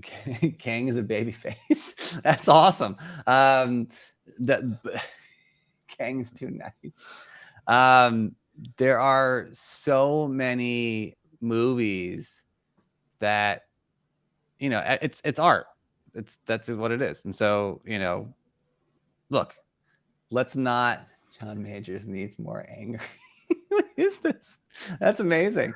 Let's not forget that Crash won an Oscar for Best Picture one year. It might have been the Dark Knight year. I'm not sure. I got to look it up. But I think, look, to each his own. Everyone's gonna have different opinions, and comic book fans might love this movie and others won't. And it's that's what this is for. This is the whole point of it. So yeah, people should not get angry about anything. It should be a constructive conversation where we have fun and enjoy it. And Thanos for life. Patrick's killing it with the hashtag. I know. So yeah, that's I think, look, to each his own. We're all gonna have different opinions. We can debate it. No one should be ever villainized for liking or disliking any film or movie. And yeah, that's that. Donovan, final thoughts? I mean, if you're an MCU fan, go see the film and give it your own thoughts. But I think if you like the Marvel Cinematic Universe, if you like Star Wars, if you like just a fun movie, then you'll enjoy this film. But if you like boring movies, then you won't like this film. Yeah. And if you like Star Wars, you're going to definitely get a kick out of the world building. I think they do a great job like fleshing out the quantum realm for, I think it was like 2 hours and something minutes. They did a good job. Would have liked to have more. Maybe we'll get a Disney Plus show, but with the rate of how they're cutting back, I don't think we're gonna. But let's end it on a rating of all Phase 5 properties. How would you rate this? The lowest. Oh man, so number one. Yeah. No, listen, it's a good kickstart for the Phase 5, and looking forward to see what happens next because we're now getting into the Age of Kang, and I'm ready for it. What is next, by the way? What is the next project? Guardians of the Galaxy. Unless they release a show, but there's only 2 confirmed shows right now this year, and that's Secret Invasion and Loki. Yeah, I know we're gonna get Secret Invasion. I think we're getting Loki like near the end of the year, so I think Secret Invasion could possibly, but I think summer, end of like yeah. So probably like maybe June, like end of May, beginning of June, probably. Okay. So I'm thinking it's Guardians of the Galaxy next, unless they decide to do like an Easter holiday special because they kind of like joked about it in the Christmas one. So, well, Donovan, thank you so much for being with us. I promise you, it's not always like this. We don't always go for almost 3 hours. Again, like I said, there's a lot of stuff to cover. And thank you so much for sharing the pictures and talking about your experience and making us all jealous. And hopefully we'll have to have you on again. Oh yes, absolutely, and I can't wait for C2E2 to meet you guys. And Yes. So much fun. Gotta share that again. You guys weren't with us earlier. C2E2. Now it wasn't the merch store. I wasn't going to push the merch store. C2E2. We will be there. Booth 1742 is going to be the booth. We would love to have you guys join us and for us to get your nerd origin story. And there's going to be swag and stuff like that there. So get your chance to get some of that. But Michael, as always, you need to get some rest. It's been a busy day for you. And I'm going to let you go. Donovan, again, thank you so much for being on. Please remember, if you liked this show, it is in podcast form as well. We would love for you to catch this and the Comic Press podcast on anywhere you get your podcast from. You can get it from Anchor, Spotify, iHeartRadio, anywhere. And then also remember the podcast, the Comic Press podcast will have a new episode next week. So be sure to check them out. I believe that's 6 p.m. Eastern time on Friday of next week. So we would love to have you for that. And then, of course, you guys just need to know there's a merch store. You want to check that out. No way. Yeah, right. We have a merch store. But please, if you want to, you can check that QR code that is to our Braid Network. It'll point you to all of the stuff that's all things nerdy, all things Nerd Initiative. This has been episode 12, Quantumania Aftermath, and